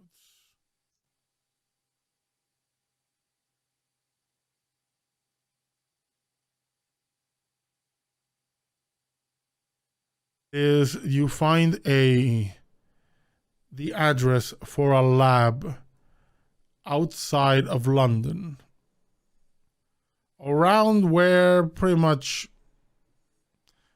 where Reading is. So outside of London, like well outside of London, there is a lab there that belongs to the Shiawaza Corporation. It is a laboratory for, from what you gather from the documentation sent over, it is R&D like most labs are. This one for agricultural research. But there is you see that there are some elements there that work with nanotechnology, especially in the healing of crops and livestock, and basically they're kind of like medicinal nanobots. That's kind of like the technology. And what Lauren says, this is how we fix Malcolm. I need you to steal it. This is a purely text message, not voiced.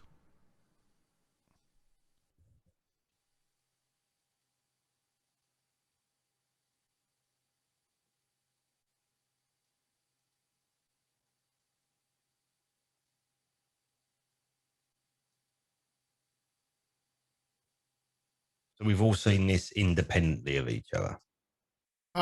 It got to basically like a central.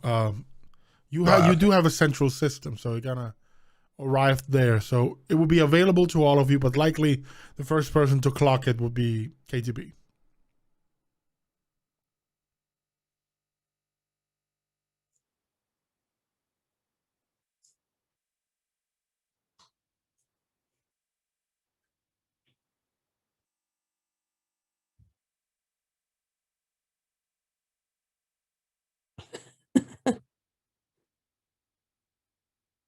On the subject, you have the address of the place.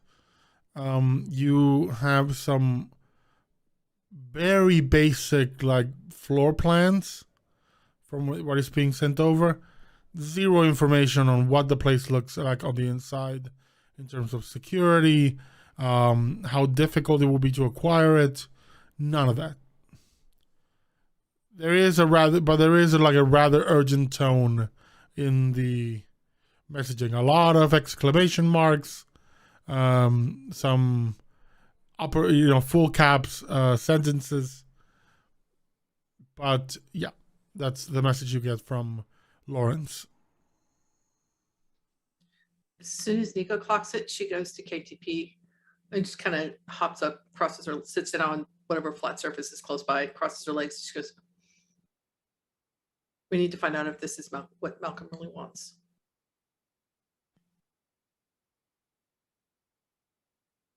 Hang on, I thought you wanted us to do whatever Lawrence needed us to do.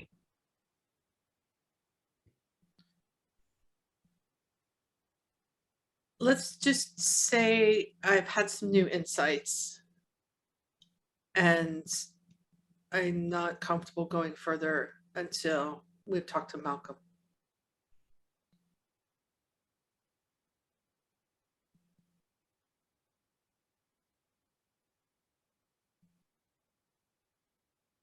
Okay. For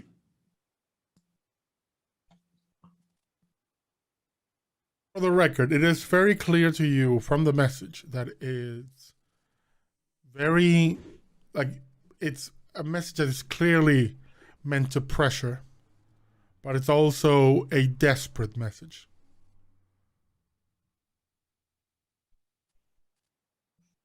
There's enough exclamation marks to denote urgency. Can I trace it back to see where it was sent from? Yep. You don't even need to roll for this. Your system is already your security, the way you designed, you already basically have like trace back set up. It is coming from one of the contact points that you know are from Lawrence.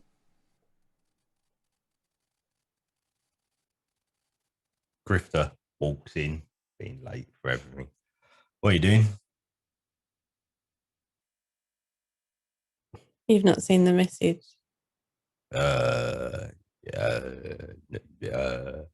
Yeah, no.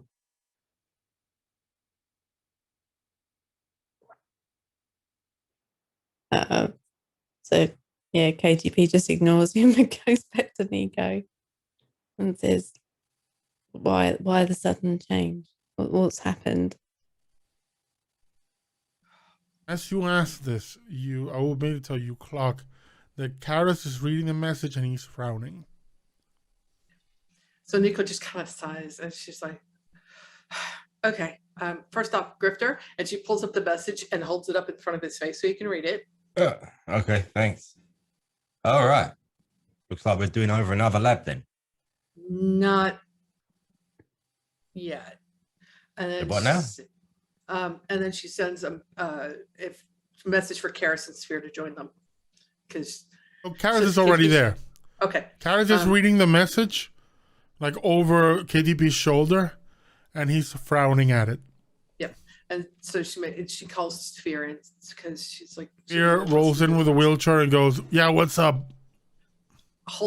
Takes the thing and holds it up to Sphere. She looks at KTP and she goes, "Okay, so like magic just doesn't happen. You have to have like this sponsor, mentor, whatever." Anyways, so I have this thing where if somebody sincerely asks me for help, I'm kind of obligated to do it. And it's hard for me to resist that. She's still holding this thing up for Sphere the whole time. And she goes, and I can't really call him an imaginary friend because he's not imaginary, he's real, but you guys can't see him. But anyways, so he and I had a little chat like the other day. And apparently it's gotten to the point where what Lawrence wants is because his pride is saying that he needs to save Malcolm. It's not coming from a place of true sincerity. And at this point, it's time to question what's really going on. So we need to talk to Malcolm first. Well, hang 1 second, just so I got this right. Yeah. Your imaginary invisible friend. As you say, imaginary invisible friends, all the candles in the kitchen light up. He's not imaginary. Invisible, yes, but not imaginary. For his record, Nico, you know that was a flex he didn't have to do, but he figured it would cut conversation much shorter. And as those candles are popping up, she also kind of does this, and there are flames on her fingertips. Right. And that person is here now. He's listening. I don't know how present he is, but he's definitely paying attention. And he's around a lot. He pays attention, but he's not always present. So like he wouldn't have seen what like I've been up to in the shooting range. All the candles go out. Oh. Okay, carry on. Grifter? Yeah. Nobody wants to see that. Okay. Trust me, I've taken care of the cameras in there. Sweet. I got videotape, but I've taken care of the cameras. Ah, crap. Anyways, And she's looking back at KTP. She goes, we need to check in with Malcolm. This is getting obsessive. Would KTP have noticed Karis frowning if he was looking over her shoulder? Yes. With the proximity, definitely. So, Plus, you know, perhaps more than anyone, that Karis doesn't have reactions. Like, when Karis reacts to something, it's because he's definitely thinking something. Very little gut reaction from Karis. so because they're in the group now, I think it'll end up being that when she's with him on his own, she'll carry on signing out of respect. But when he's with the group, like, she'll resort to using the software so everyone can take part in that conversation. So she asked Karis what's wrong.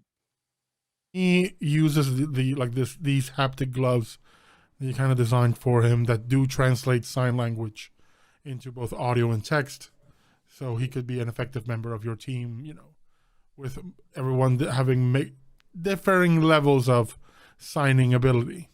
Plus, in a gunfight, sign language may not be exactly seen. He signs, and you hear this very mechanical voice come out saying, why is he sending just this message? The last time he came to ask in person.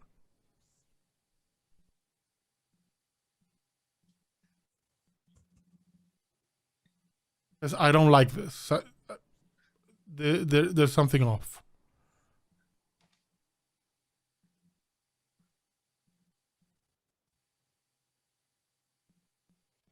So KTP turns back to Nika and says, yeah, Karis has got a point.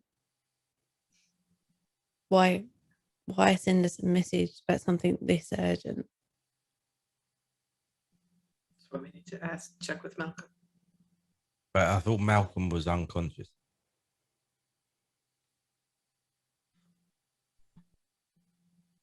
Maybe he's not.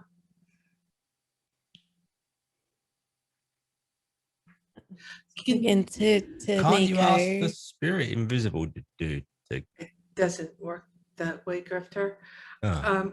Nico would like to sit and she's going to sit back and recall and think through all of the conversations that Lawrence had with her and what he was saying and how he sounded, playing it against that she has in her head. Make a, let's say, intuition and willpower roll. Okay. Willpower. Okay. That's not too bad.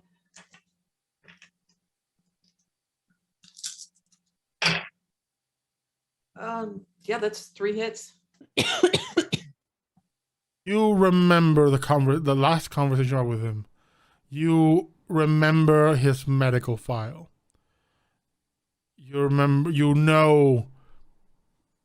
also remember what KTP found about Lawrence. Mm-hmm. You know that whatever happened to him, Malcolm pretty much rebuilt him from the ground up. And you remember Lawrence almost, his voice cracking, telling you that he needed to save Malcolm. And the last thing you remember is that you argued with him and he hung up and since then will not, let's say, reciprocate communication.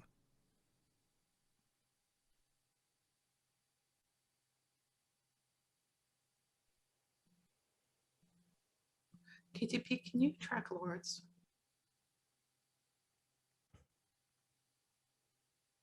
yeah, and there's something else I can do too. The file I handed over to you yesterday, I'm assuming it was yesterday. Now, I didn't keep a copy. I kept my word. The copy you got was the original. But when you delete something in the Matrix, it doesn't necessarily have to stay deleted. I could try and recover that file and we can see what was in it. but I'm So not going to the- do it unless you feel that it's the right thing to do. You see Nico's thinking about something that probably doesn't necessarily have anything to do with this. Because there's kind of like this weird little smile on her face, and she goes, okay, I think this, she's looking at this message, she goes, it's not just Malcolm I'm worried about now. I'm worried about Lawrence. This isn't him. And if we can help them both, let's do that. And if you think that file is going to do that, okay. I'm going to have you make a hash check for me.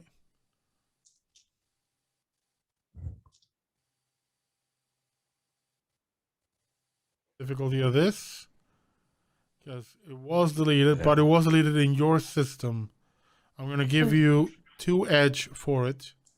The difficulty is 5. Okay, give me 1 second. I will donate edge if it will help. Hold on. I need to work this out. Hold on Okay. 1 second. So if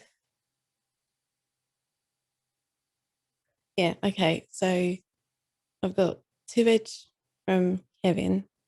I get a bonus edge because I'm using logic.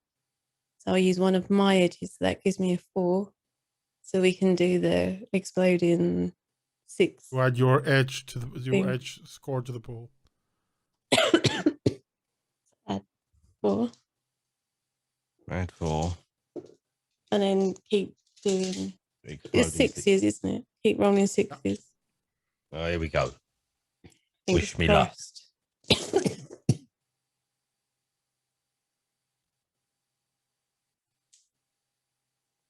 Okay, so we got all of that. Wow. We got 4 hits, 2 of 5, 2 of 6s. So we get to roll the 2 6s again, Mhm. right? And a 5. So that's 5 hits in total. About $1 billion. Exactly what you needed. You retrieve the file, no missing parts. You have the file in its entirety.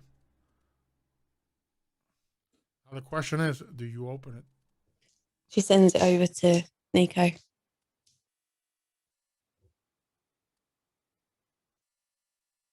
Get it?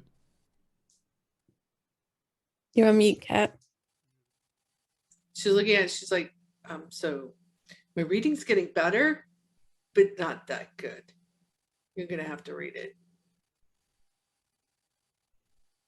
So KTP gets up and sits directly next to Nico, and kind of reads through it on the device while kind of hovering over the words, so Nico can see that she's, I don't know, like KTP is trying to be as transparent with Nico as possible.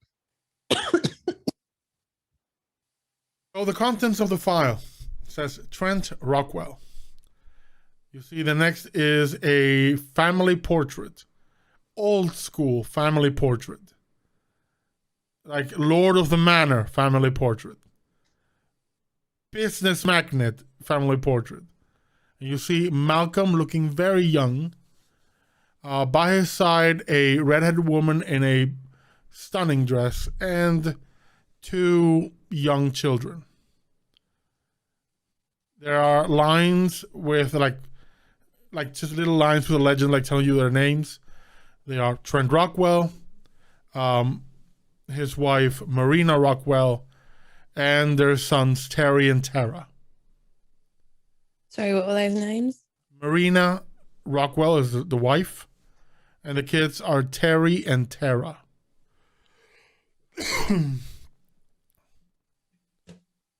You get a full biography on Trent Rockwell. Most of it nonsense.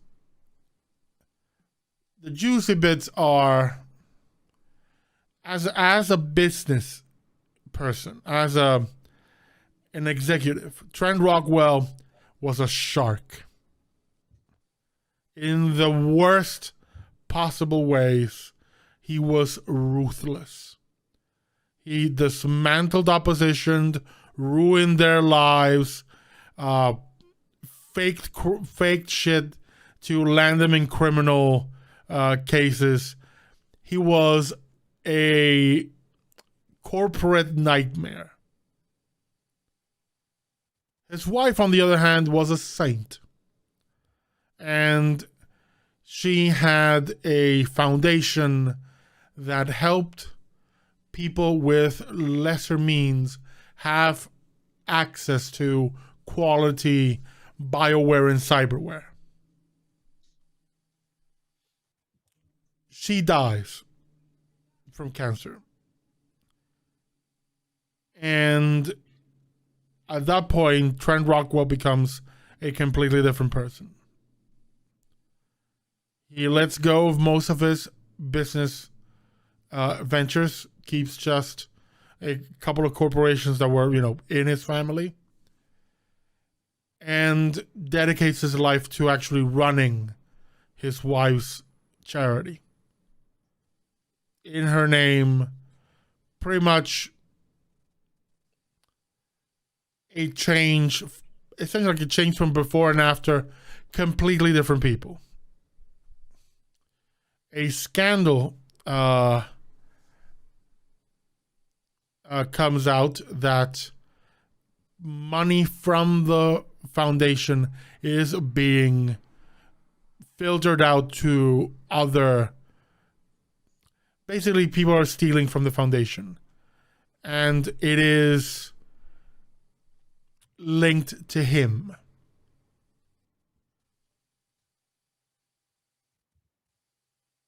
Shortly after that, publicly at least, Trent Rockwell dies. And Malcolm is born. How does he die? Is it a suicide? Is it natural causes? What's the cause of death? The cause of death is acute heart failure. Okay. At least publicly speaking. The files you have contain the actual accounts, and the people who were stealing everything and who pinned everything on him were his children. And what Malcolm has, and the reason why no transplants and nothing he has done works, is that they use experimental technology from the foundation, which was experimental nanotechnology that was meant to repair and help transplants, not be rejected, and essentially switch them off to the bad side. So these things are in every corner of Malcolm's body and are literally shredding him from the inside. Every bit of medical attention that Malcolm has actually received has been just putting this off. But these things will kill him. He just managed to disappear. Now, curiously, few years after everything happened, the foundation returned to normal. The scandals went away, and the foundation is still there. It's called the Marina Foundation. The Marina Rockwell Foundation, specifically. It's based off Seattle. This all happened in Seattle. It's fairly well known. It's a great foundation. Trent's 2 kids, dead. Both died in accidents.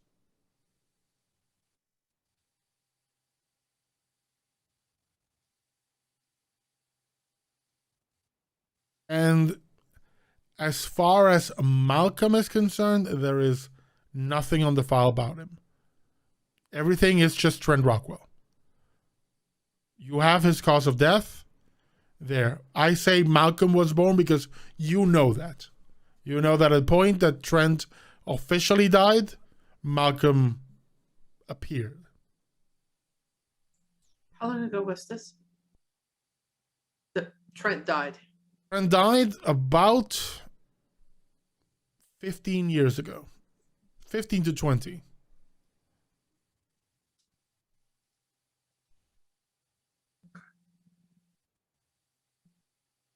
was a long time ago. The children died about 5 years later, 5 to 7. There was some time in between them. They didn't just both drop, same weekend. But they both died under accidents. There are no remaining members of the Rockwell family alive, officially.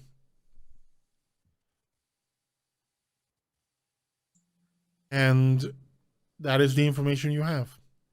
You have economic records, you have medical records, you have a breakdown of the basically of the nanotech involved. The technology, basically, you get like a basic overview of the technology, no specifics that would allow you to replicate them, but you know what their purpose was. You can basically get like the product sheet, like the project sheet for the research, but you pretty much have everything. You just gonna look at KTP and say, we need to check into this foundation. Who's running it? How's it being funded? That kind of stuff. You can check that fairly easily. I won't even make it roll because it's public record.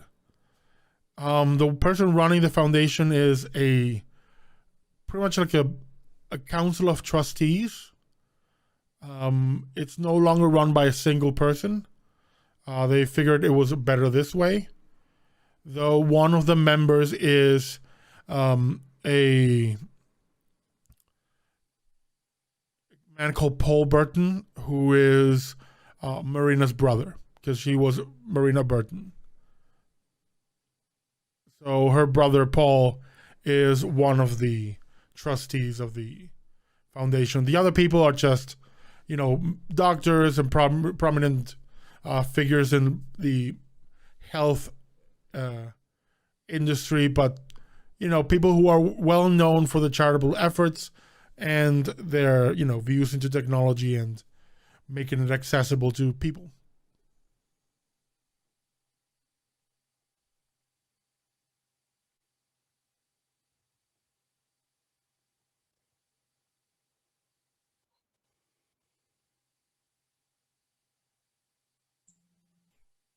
There's no way he's kept his fingers out of that.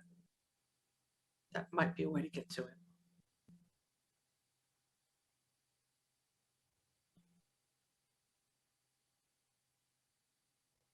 I'll say it again just in case. There is no mention of Malcolm in any way.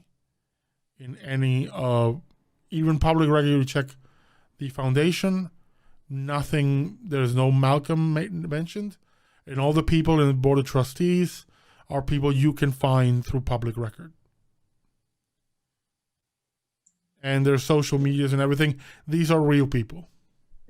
I think Nico's kind of clocked at this point that that's not always, just because it's public record doesn't mean that that's very 100% true. What there is. That is very true. But that's why she's looking at KTP Lee. There's no way he's left his fingers out of that.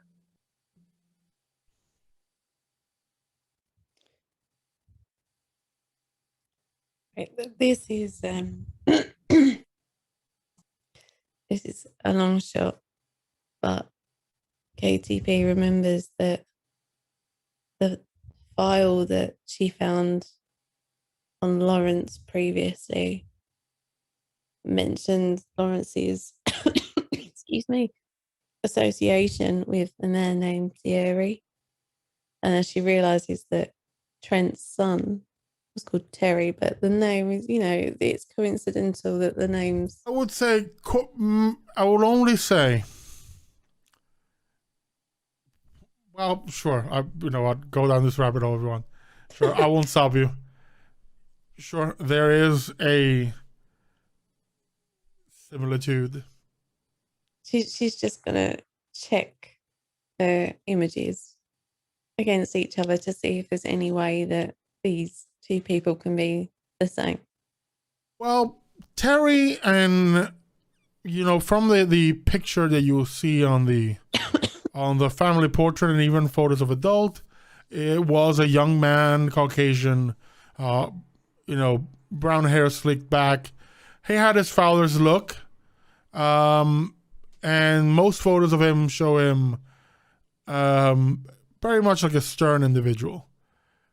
Thierry is a South African man, a very tall, muscular black man, with long hair in braids. They're not the same person. It's worth a check. And you see the level of surgery that will be required to make one into the other is ridiculous. Okay. Plus, Thierry is far older than Terry. Like, by the moment Terry died, he died in, essentially his 30s. By that time, Thierry was already in his 50s. Okay.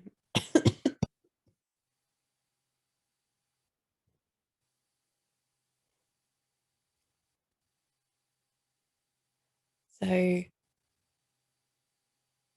KTP addresses the group, and she says, so what do we go after first? Do we follow up on this foundation, try and trace Lawrence, or try and get to Malcolm?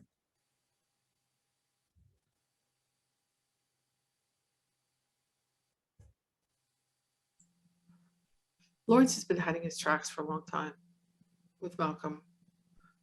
Foundation may be easier because, I mean, it might be easier to take a dive into their stuff than trying to track through Lawrence. I will remind you, you do have contact information direct with Malcolm. You have both Lawrence and Malcolm's information for contact. There's a good chance that Lawrence could be monitoring Malcolm's comms. It's possible. But he can't I don't think he would be able to intercept it. No, but not Lawrence. Malcolm. Oh, I'm sorry, my memory's not great, but he was in the last bar on the right, so he's either a Decker or a Technomancer. He's a Decker. You've seen him use a cyber deck in the past. Okay. In fact, during the first couple of sessions, you saw him using a cyber deck. So there must. I'm really sorry. Apologies. Our players have just recovered from COVID. Sorry. A little bit coffee, I'm afraid. Yeah. The more I talk, the worse it gets. There must be a way to get a message directly to Malcolm via the Matrix that bypasses comms, potentially Lawrence. You have friends in certain places. Yeah. Let's do it. So we've still got the VR headset, haven't we? So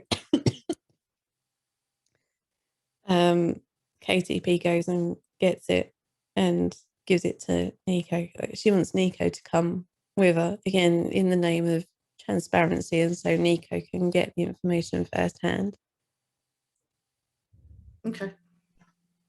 You both go into the Matrix, and KTP appears in her new bird-like avatar, while Nico still appears as a cat. Who is now made of flame.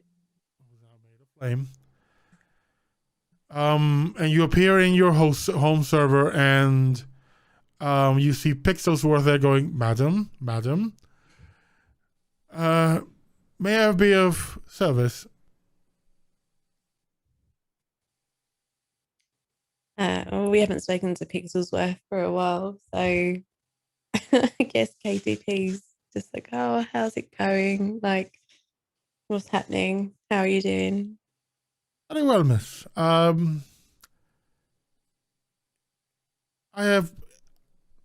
apologize. I have taken a rather liberty in keeping abreast of current situations. Yes, I have eavesdropped on your conversations regarding this latest situation. Is there anything I can provide some help with? Do you require me to pass on a message here and there? We need to get a message to Malcolm, but we need to do as much as we can to stop it getting into Lawrence's hands. I would recommend then the fine folk at the last bar. Though if I may make a point, though no one would bat an eye at a virtual bird and a cat asking for a favor of friends. Perhaps for at least one of you, a different form might be best suited for a sincere request. And what form would you suggest? Something with opposable thumbs. So I guess KTP does whatever she needs to do, and she appears as herself. Now, I didn't mean go that far. Some manner of secrecy is required for your own personal protection.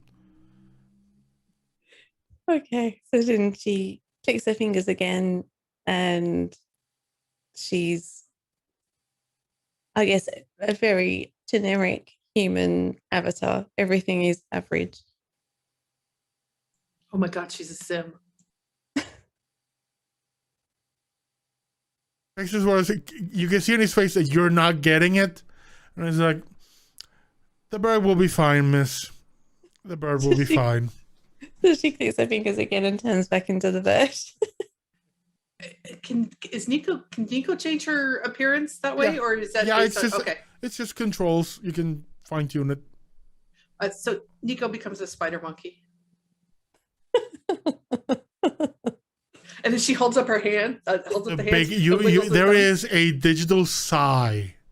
It just goes on forever and goes, I shall open the door. And he goes, the door appears at the last bar, and he opens it and does a little bow and points towards the door.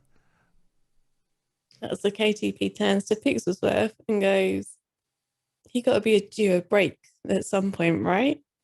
Miss, I have just returned from a long deep web cruise with Firestarter and Starlight.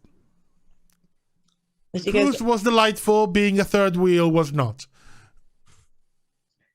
so she says, oh, come on, Pixelsworth, live a little, come and have a drink with us. Let's solve the current crisis, and then we can relax. Business first, pleasure later. That is no way to live, Pixelsworth. So I have been told, miss.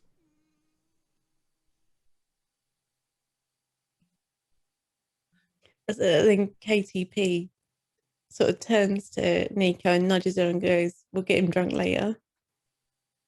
I may remind you I'm an AI. I technically cannot get drunk. Intoxication's not required to have fun. And as he says that, you hear a voice coming from the bar, and you know it's Starlight. Bullshit! I get drunk all day. And he goes, I know. You see him just have this 10-yard, like 1,000-yard stare out into nothingness. I know. So KTP says to Pixelsworth, well, if you change your mind, you know where we are. I will, miss. Go through the door into the bar, and Starlight is there in her, bright blue and like blazing white hair, like bright blue skin and blazing white hair, wearing, as usual, like a cocktail dress of a very sharp contrast, very intense red color. And across from her behind the bar is what looks to be someone, like a woman in essentially like an Iron Man suit. Though the Iron Man suit is modeled more after a Firefly. And the left arm of the suit has what would be on a normal arm like a dragon tattoo. But it is kind of etched in the metal. And they both go, "Hey, KTP, welcome." She goes around and greets everyone. Hasn't seen everyone for a while, so digital hugs all around.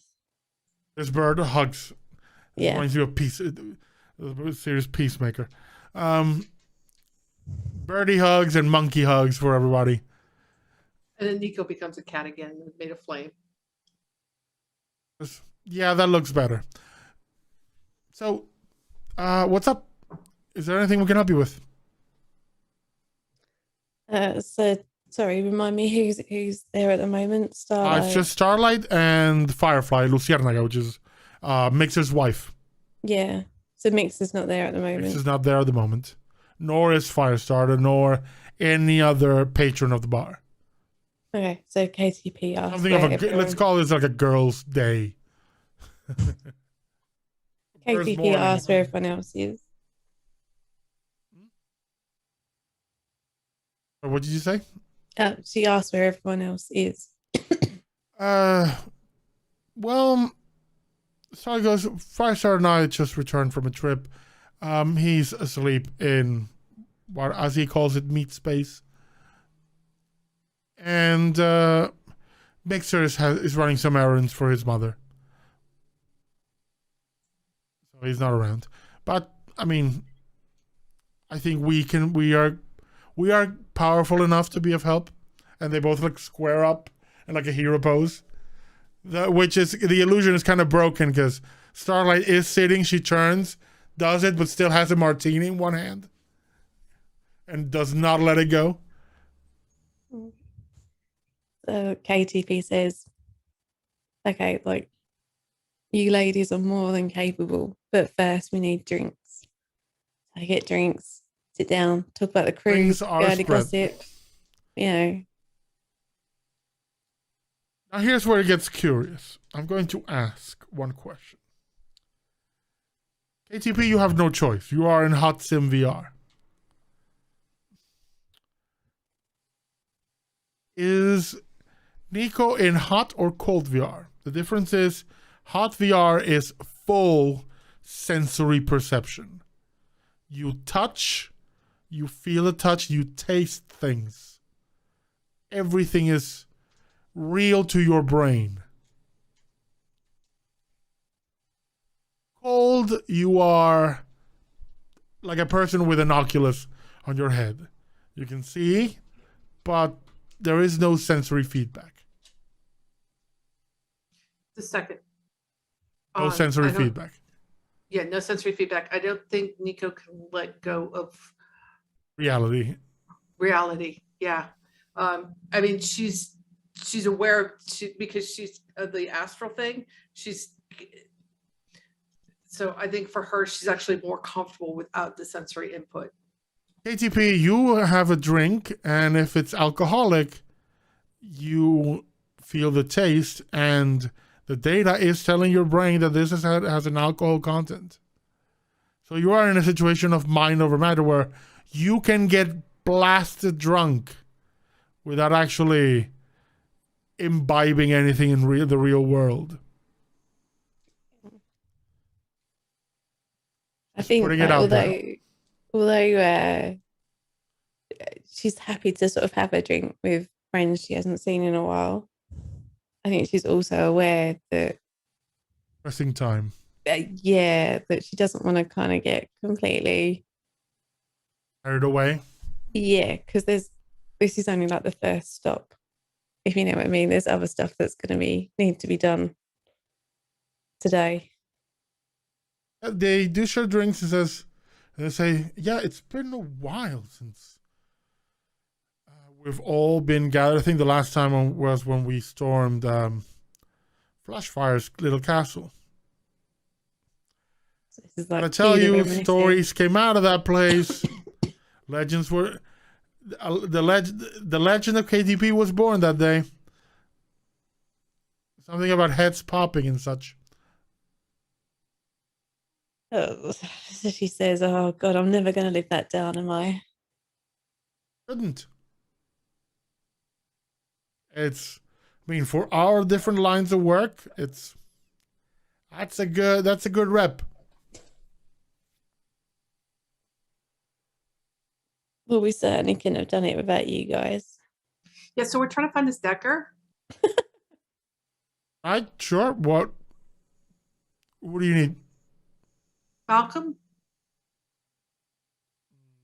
She lives at KTP.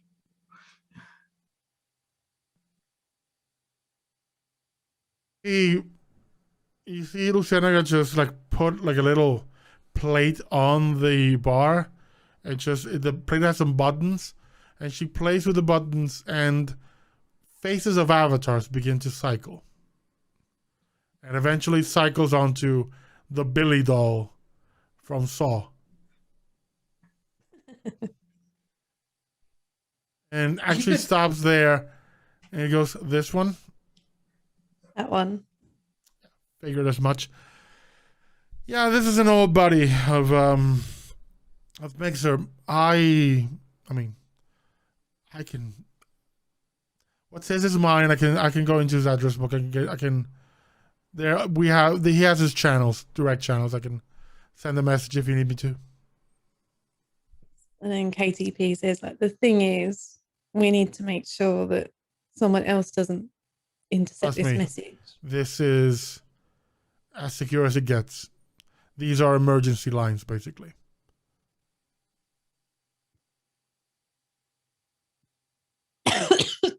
So she turns to Nico and goes, "What do you want to tell him?"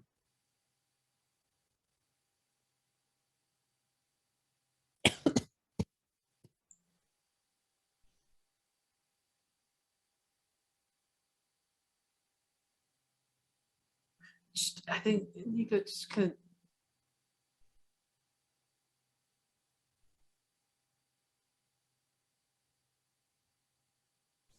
Why now? And why is Lawrence so set against it? That's what you send him?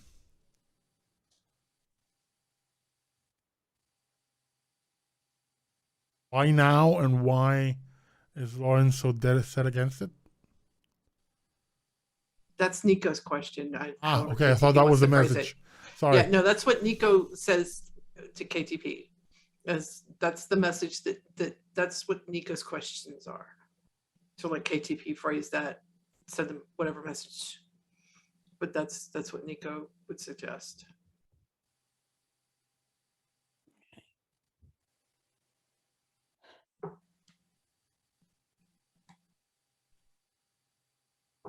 Oh, crap. I'm not good at this stuff.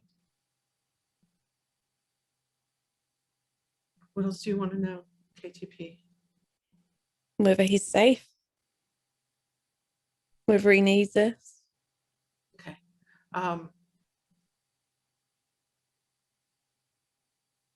So why now? Why is Lawrence so set against this? What do you need from us?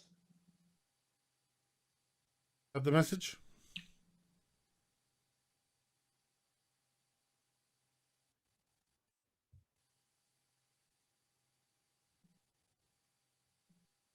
I guess so.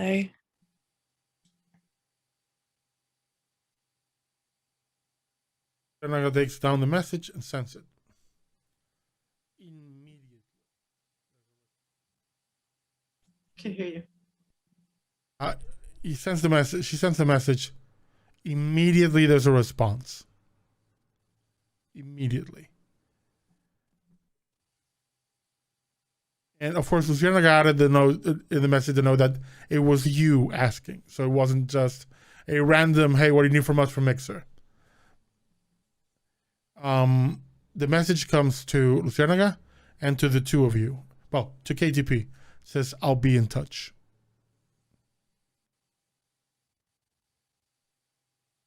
So does Nico see that or not?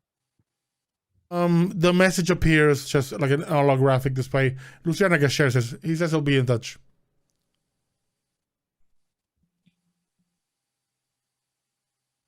You get a little ping from Pixelsworth.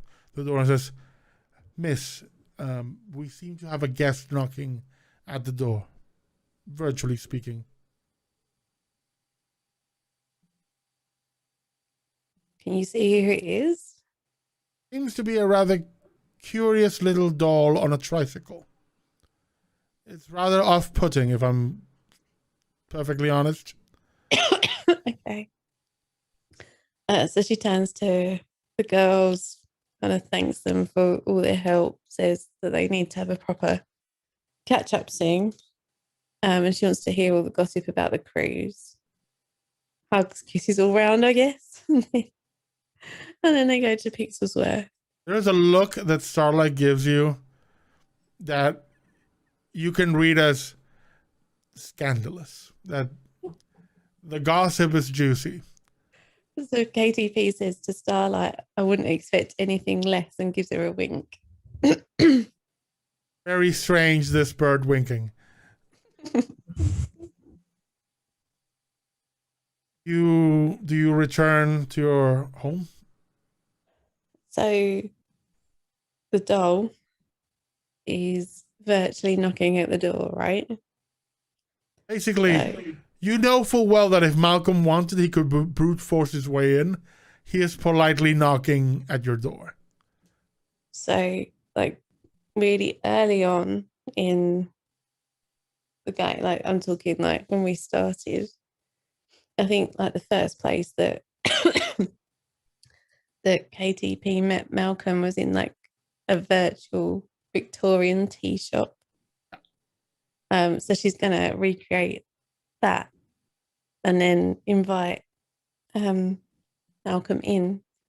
But Nico is still there, but she wants Nico to be there if Nico is happy to be there too. Yeah, yeah. Nico, as soon as she has access to the saw doll, is just kind of, she goes over and she jumps upon the table and she starts rubbing up against the cat, up against the doll, looking for pets. That actually is not what you see. Oh, okay. When the door is opened and the little doll on the tricycle comes in to that virtual Victorian England place, the tricycle stops, the little doll gets out, and as he begins to walk towards the table, he begins to grow and turns into Malcolm. No avatar, nothing, just Malcolm. Older than you saw him on that family portrait, but other than that, looking healthy, though he is walking with a cane. And he sits and looks at both of you and says, you hear the mechanical breathing apparatus that is with him, like in the background. But he does seem to be talking more fluidly than you have usually heard him. Because he essentially has like an artificial lung at this point. Nico will then change into, if that's the case, then Nico will change her appearance to herself, and she will just go over and just put her arms around him and hug him. He pats your head very gently, says, so what is this about? Must confess, you have me at a disadvantage. I'm not sure what it is you mean. Do you want me to tell him? Can KTP do a matrix perception check just to see if there's anything that looks weird or make a check. okay.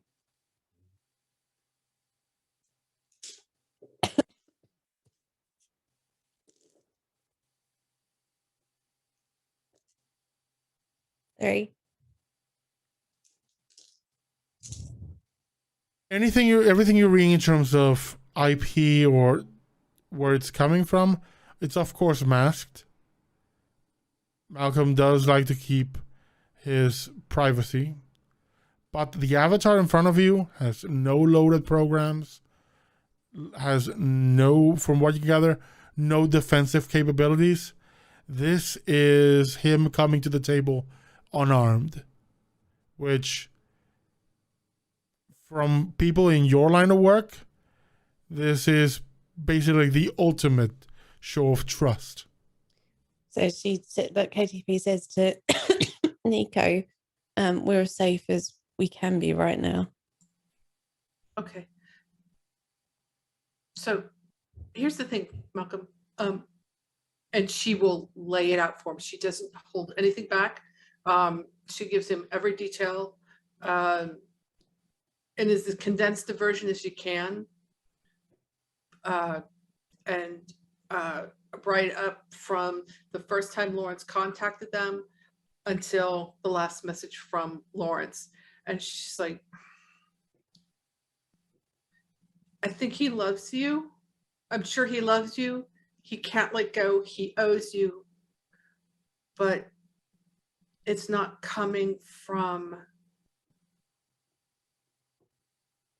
that. It's coming from he has to be the one who saves you.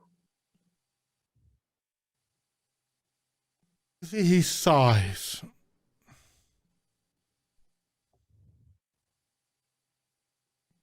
I figured something like this may happen.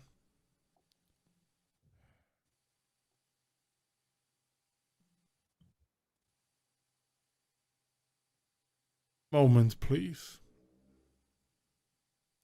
You see him go very still, but you see like a window opens and you see a live video feed. And you see a video of essentially an office. And if KDP and Nico, if you before had seen Malcolm move with a very complex chair that had a bunch of technology, he's literally strapped to a wall. He has machinery all around him, keeping him alive at this point.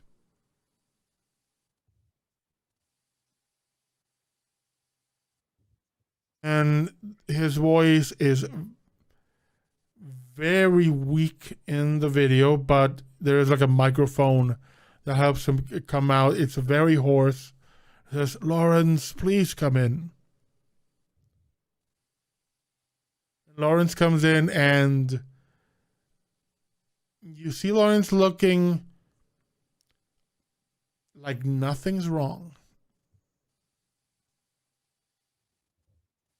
And Malcolm just gives him a dead look in his eye. Says, I told you to let it go, and you have not. You're fired. Says, security, remove him. You see two guards appear from like side doors that open, and they grab Lawrence. And Lawrence says, Malcolm, please, no, Malcolm! And they drag him out. And you see him go, sorry, I had to take care of that. Nico's crying. This is my choice.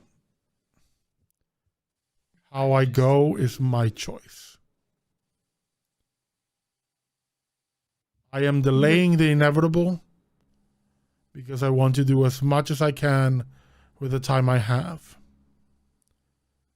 But this is my choice. You know he loves you. He deserves better. It's your choice. But he deserves better than that. Does. But it's the only way that I will be able to do what I need to do. he will have to accept it.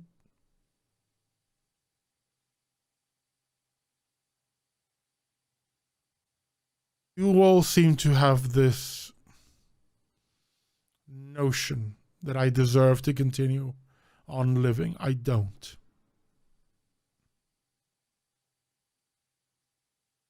I have a limited time left. I want to use it to do some good. To make up for all the destruction and frankly evil that I brought into this world.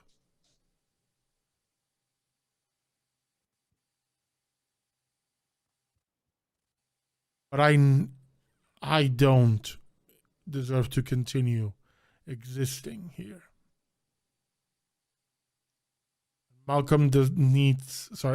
Lawrence needs to live his own life. He's been in someone else's service for far too long. Always feeling in debt, always feeling like he has to. Love or no, he needs to be his own man and live for himself.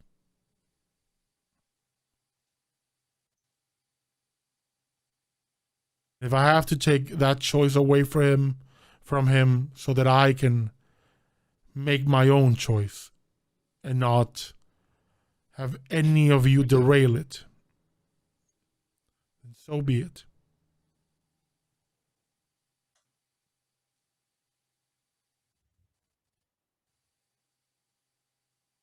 The window is still open, and the visage of Malcolm that you are facing in front of you, and the voice and the steady voice that is coming out, doesn't match the crying old man that you see strapped to a wall.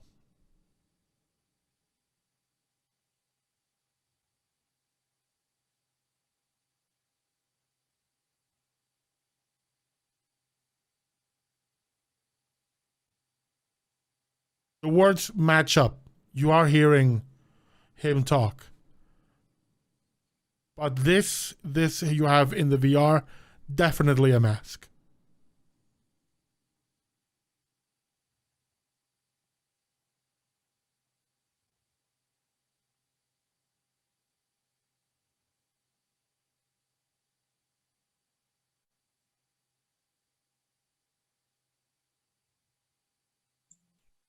Nico's crying just as hard. You would do something for me. Anything. He passes along a file. And it's a file that shows minor details, like an incomplete investigation into metahuman trafficking happening across London. Says, I want to put a stop to that. It's my last request.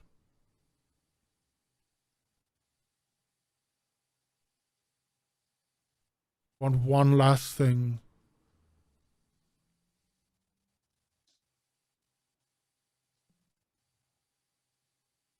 I want to balance my scales a little bit more and do one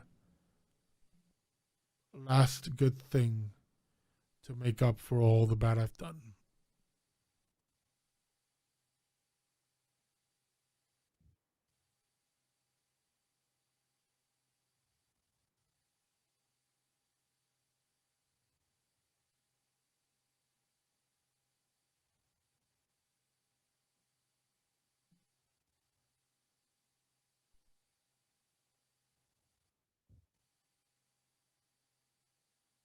He looks to you and he says, when I'm gone, your children will be safe.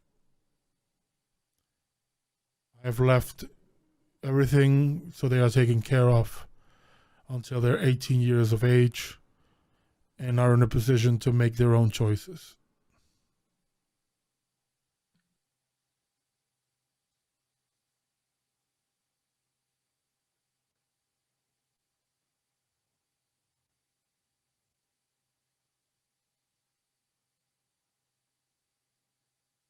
Your base of operations, I've left things in place so that it's always taken care of and always outside of official documents.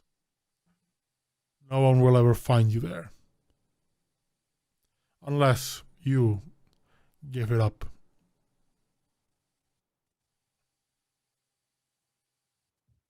You don't have much left. And if I don't make it until the point where you have fulfilled this task, see it through without me. You'll let us know. Somebody will let us know. I have prepared things for that. Can we still get in touch with Lawrence? You are free to contact him in any way you like.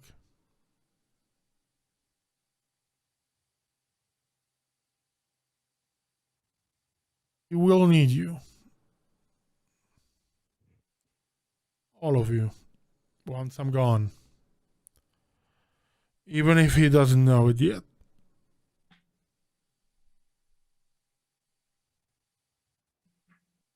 Nico hugs the avatar again because she can't hug the real man. Once again, it pats your head.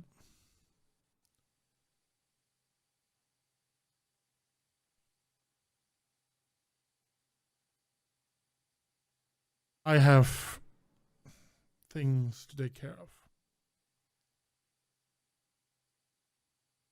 Takes a card from his pocket and throws it across the table to land right in front of you, KTP.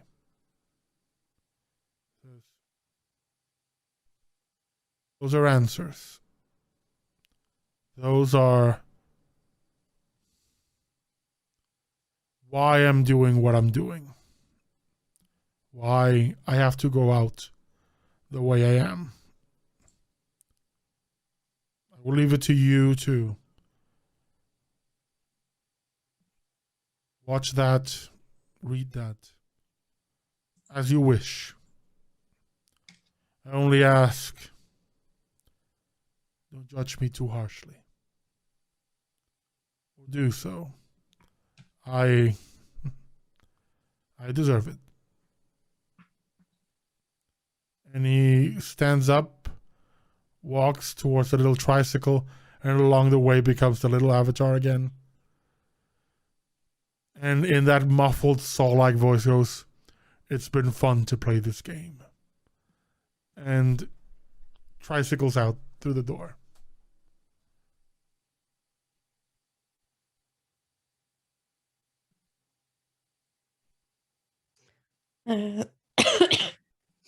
The KTB in bird form kind of flies, if you like, kind of around Nico, kind of wrapping the phoenix tail kind of around Nico's shoulders.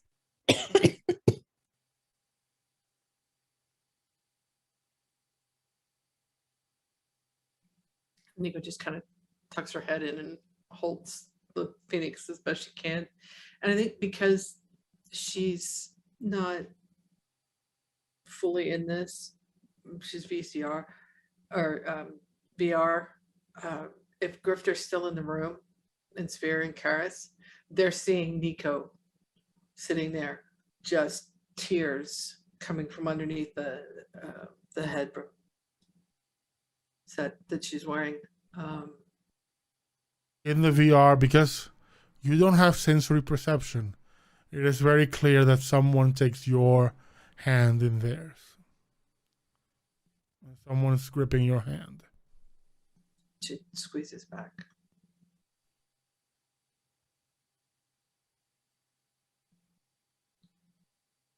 Now I ask a question. Do you take a look at this file?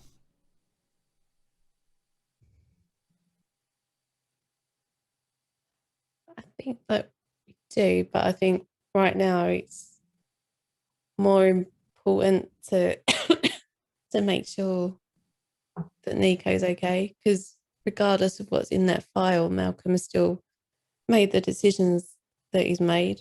Doesn't matter why he's made them, like that's his decision. So the file can wait another 5-10 minutes, whatever it is. So I think like after sort of 5 minutes of just sitting quietly with Nico, KTP says to her, like, should we get back? Let's go home. Then they do whatever they need to do to come out of. Just Yeah. simple disconnection. You're in your home host. It says pop out. For KTP, it's just opening her eyes. So KTP opens her eyes and then goes straight to Nico to put her arms around her.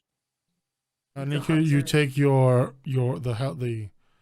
gear off, and Karis is holding your hand. She's still holding his hand while wrapping one arm around KTP. And she says, I need to reach out to Lawrence.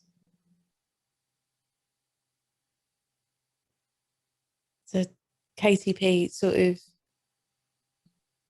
puts her hands on Nico's shoulders and like not pushes her away, but sort of puts some distance between them and says that just give it a moment. Just Lawrence will still be there in 5 minutes. Just sit, just breathe, and then we can figure this out. Because I think, like, although she's obviously upset, she's not letting it hit her because she knows that Nico needs her to not be upset right now.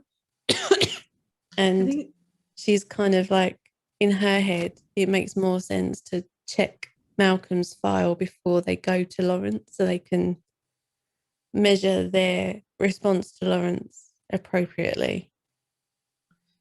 Nico's just like, Nico at this point is like, she knows and remembers what it's like to lose everything. To have that taken away from you. And just, he needs to know he's not alone. So KTP again looks her in the eyes and says, and we will let him know he's not alone. But right now, you're upset, he's confused and angry, and we need to figure out how we move on from this.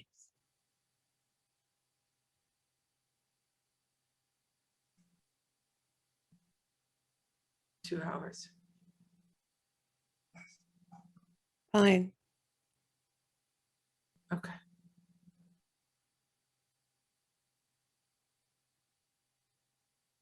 And then Nico will look at Karis and look at KTP and she's like, we need to tell them.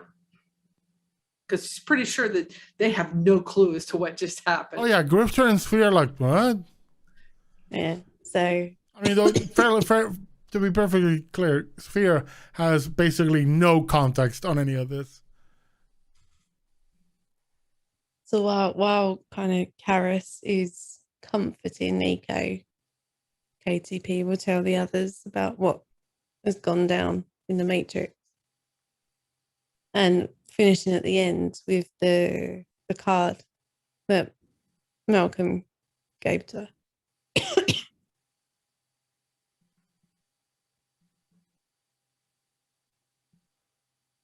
So he just fired him there and then. Yeah. That's cold. Yeah.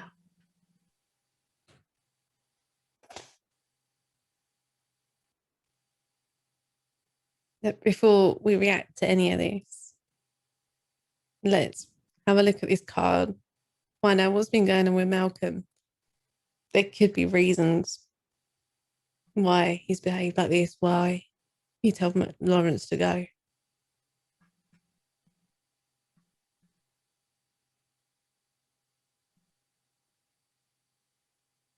Okay. So she looks at kind of Nico to sort of ask for approval, I guess.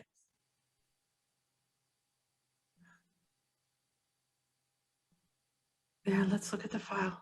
And then I'm calling Lawrence. So KTP gets her electronic paper so the team can see what's on this card. You know, name of transparency and all honesty. So I guess they go through the card and see what's on it. Card is part video files, part. It's almost like a video journal. It does open with Malcolm's voice and says, "If you're watching this, that means I'm either dead or it has come to the point where I've had to make it very clear that I deserve to be dead." And it shows you the same information you had seen before. Trent Rockwell was a shark. I created businesses. I made money like no one else could. Along the way, I destroyed families. I separated parents from their children. I had more than a few people killed. I always said I did it for myself and for my family. Then you see almost time lapses of his wife essentially suffering from a very painful form of cancer and dying. And at every point, except for her 2 kids, as they grow up, he's never there. So in a way, he says, my wife died alone.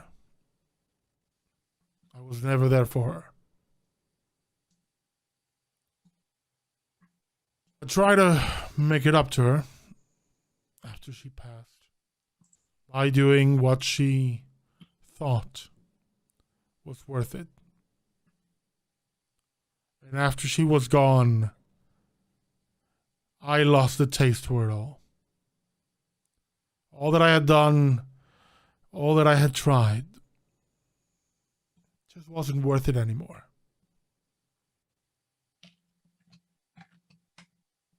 Fortunately for me, I had taught my children too well how to be me. But they had always been their mother's children first. So they made me pay for her pain. But they did so through her foundation. And I'll give it to them, they got me. They got me good.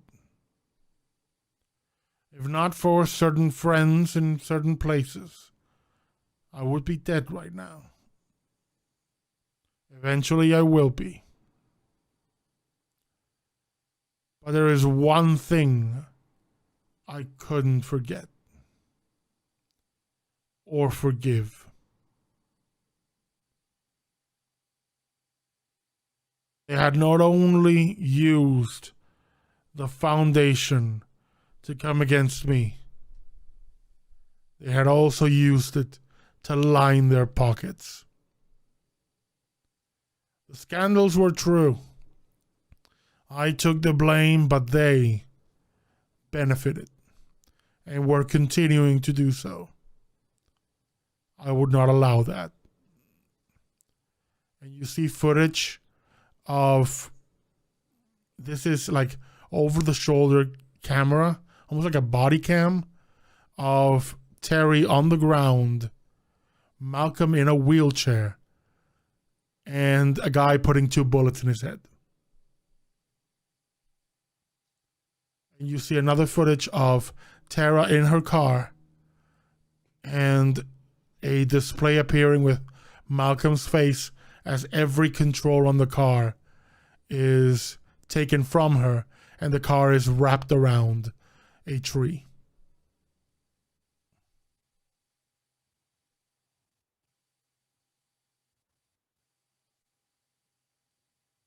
I'm not a good man. I have never been. My time is coming up, and it needs to be up.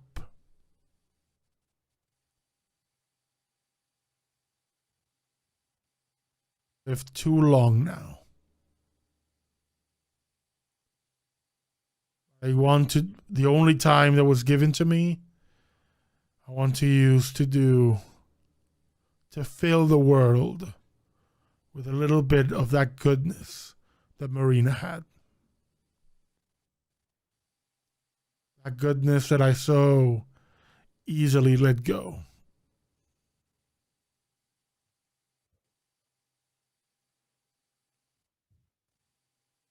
To save me would be a betrayal of everything she stood for, and it would absolve me of everything I have done. I don't deserve that.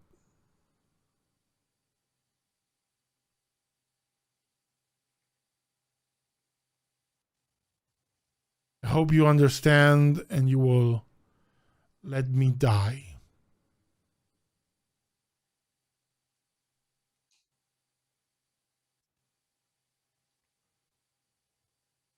And that's the end of the content.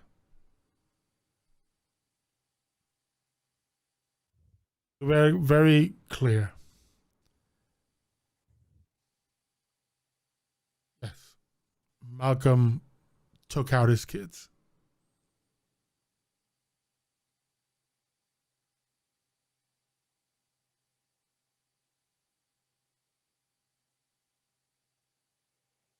And as you all sit there,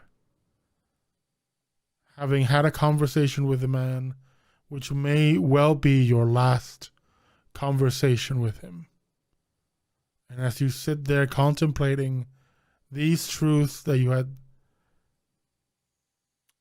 never even suspected, I think that's a good place to leave this game. Thank you all for watching.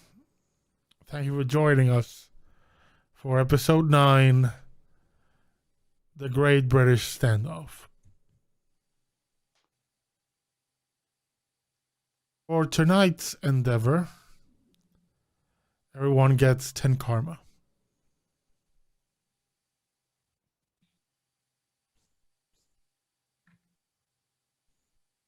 I have been waiting for a long time to tell the story on Malcolm.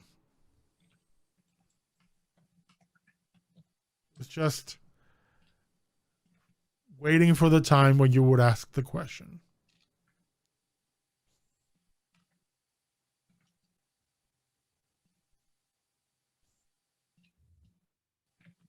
So everybody, thank you all for joining us. I know a bit of an intense session.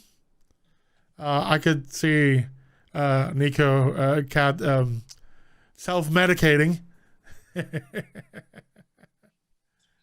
I'll be finishing this later. You have things before you. Maybe Lawrence. Maybe this last will and request from Malcolm, if you even consider worth doing it worth doing. Depends on how you feel after learning everything. But that's something to figure out in 2 weeks, 3 weeks time. I'll be out on vacation for the next couple of weeks, so there won't be any games at all for that period, except for a couple of pointed ones that have been postponed previously. So with that said, we'll just go quickly around the room and we're going to tell you who they are, who they were playing, and where you can find them in the dark corners of the internet. So, Kim and Pete. I'm Pete, play Grifter. Didn't do a lot of shooting.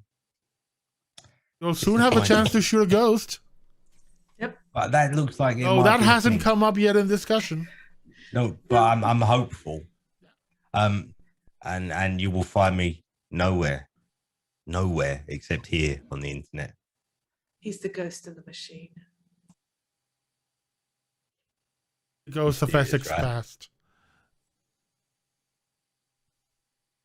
I'm Kim. I played KTP, the group's technomancer, and I'm not going to be anywhere either for the next 3 weeks. I'm really trying to get rid of this cough. A wise choice.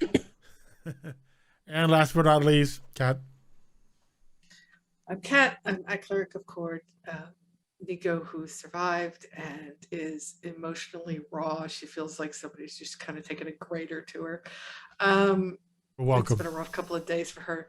Yet, you know, you do this to me, Kevin, and I come back for more, and I just say, "Hurt me, Daddy." I do have something coming up that in September. It hasn't been fully announced yet, but if you're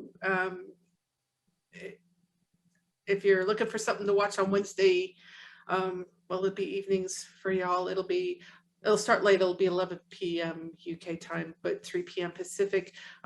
Starting in September is a Monster of the Week game that I'll be in on a friend of mine's channel, Valdrianth, and I will be getting more information once I have that for everybody that wants to watch. And I'm going to spend the next couple of weeks emotionally recovering again. Almost make you feel guilty. Almost.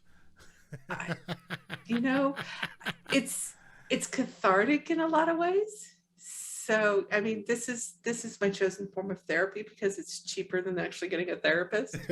So, I mean, fair enough. With that said, again, folks, thank you all for joining us. If you like what you saw, maybe drop us a follow. If you really like what you saw, subscribe maybe. There are a lot of plans that we'd like to implement, and subscriptions can help fuel those. But more importantly, thank you for coming. Again, we hope you had a good time, and we will see you next time.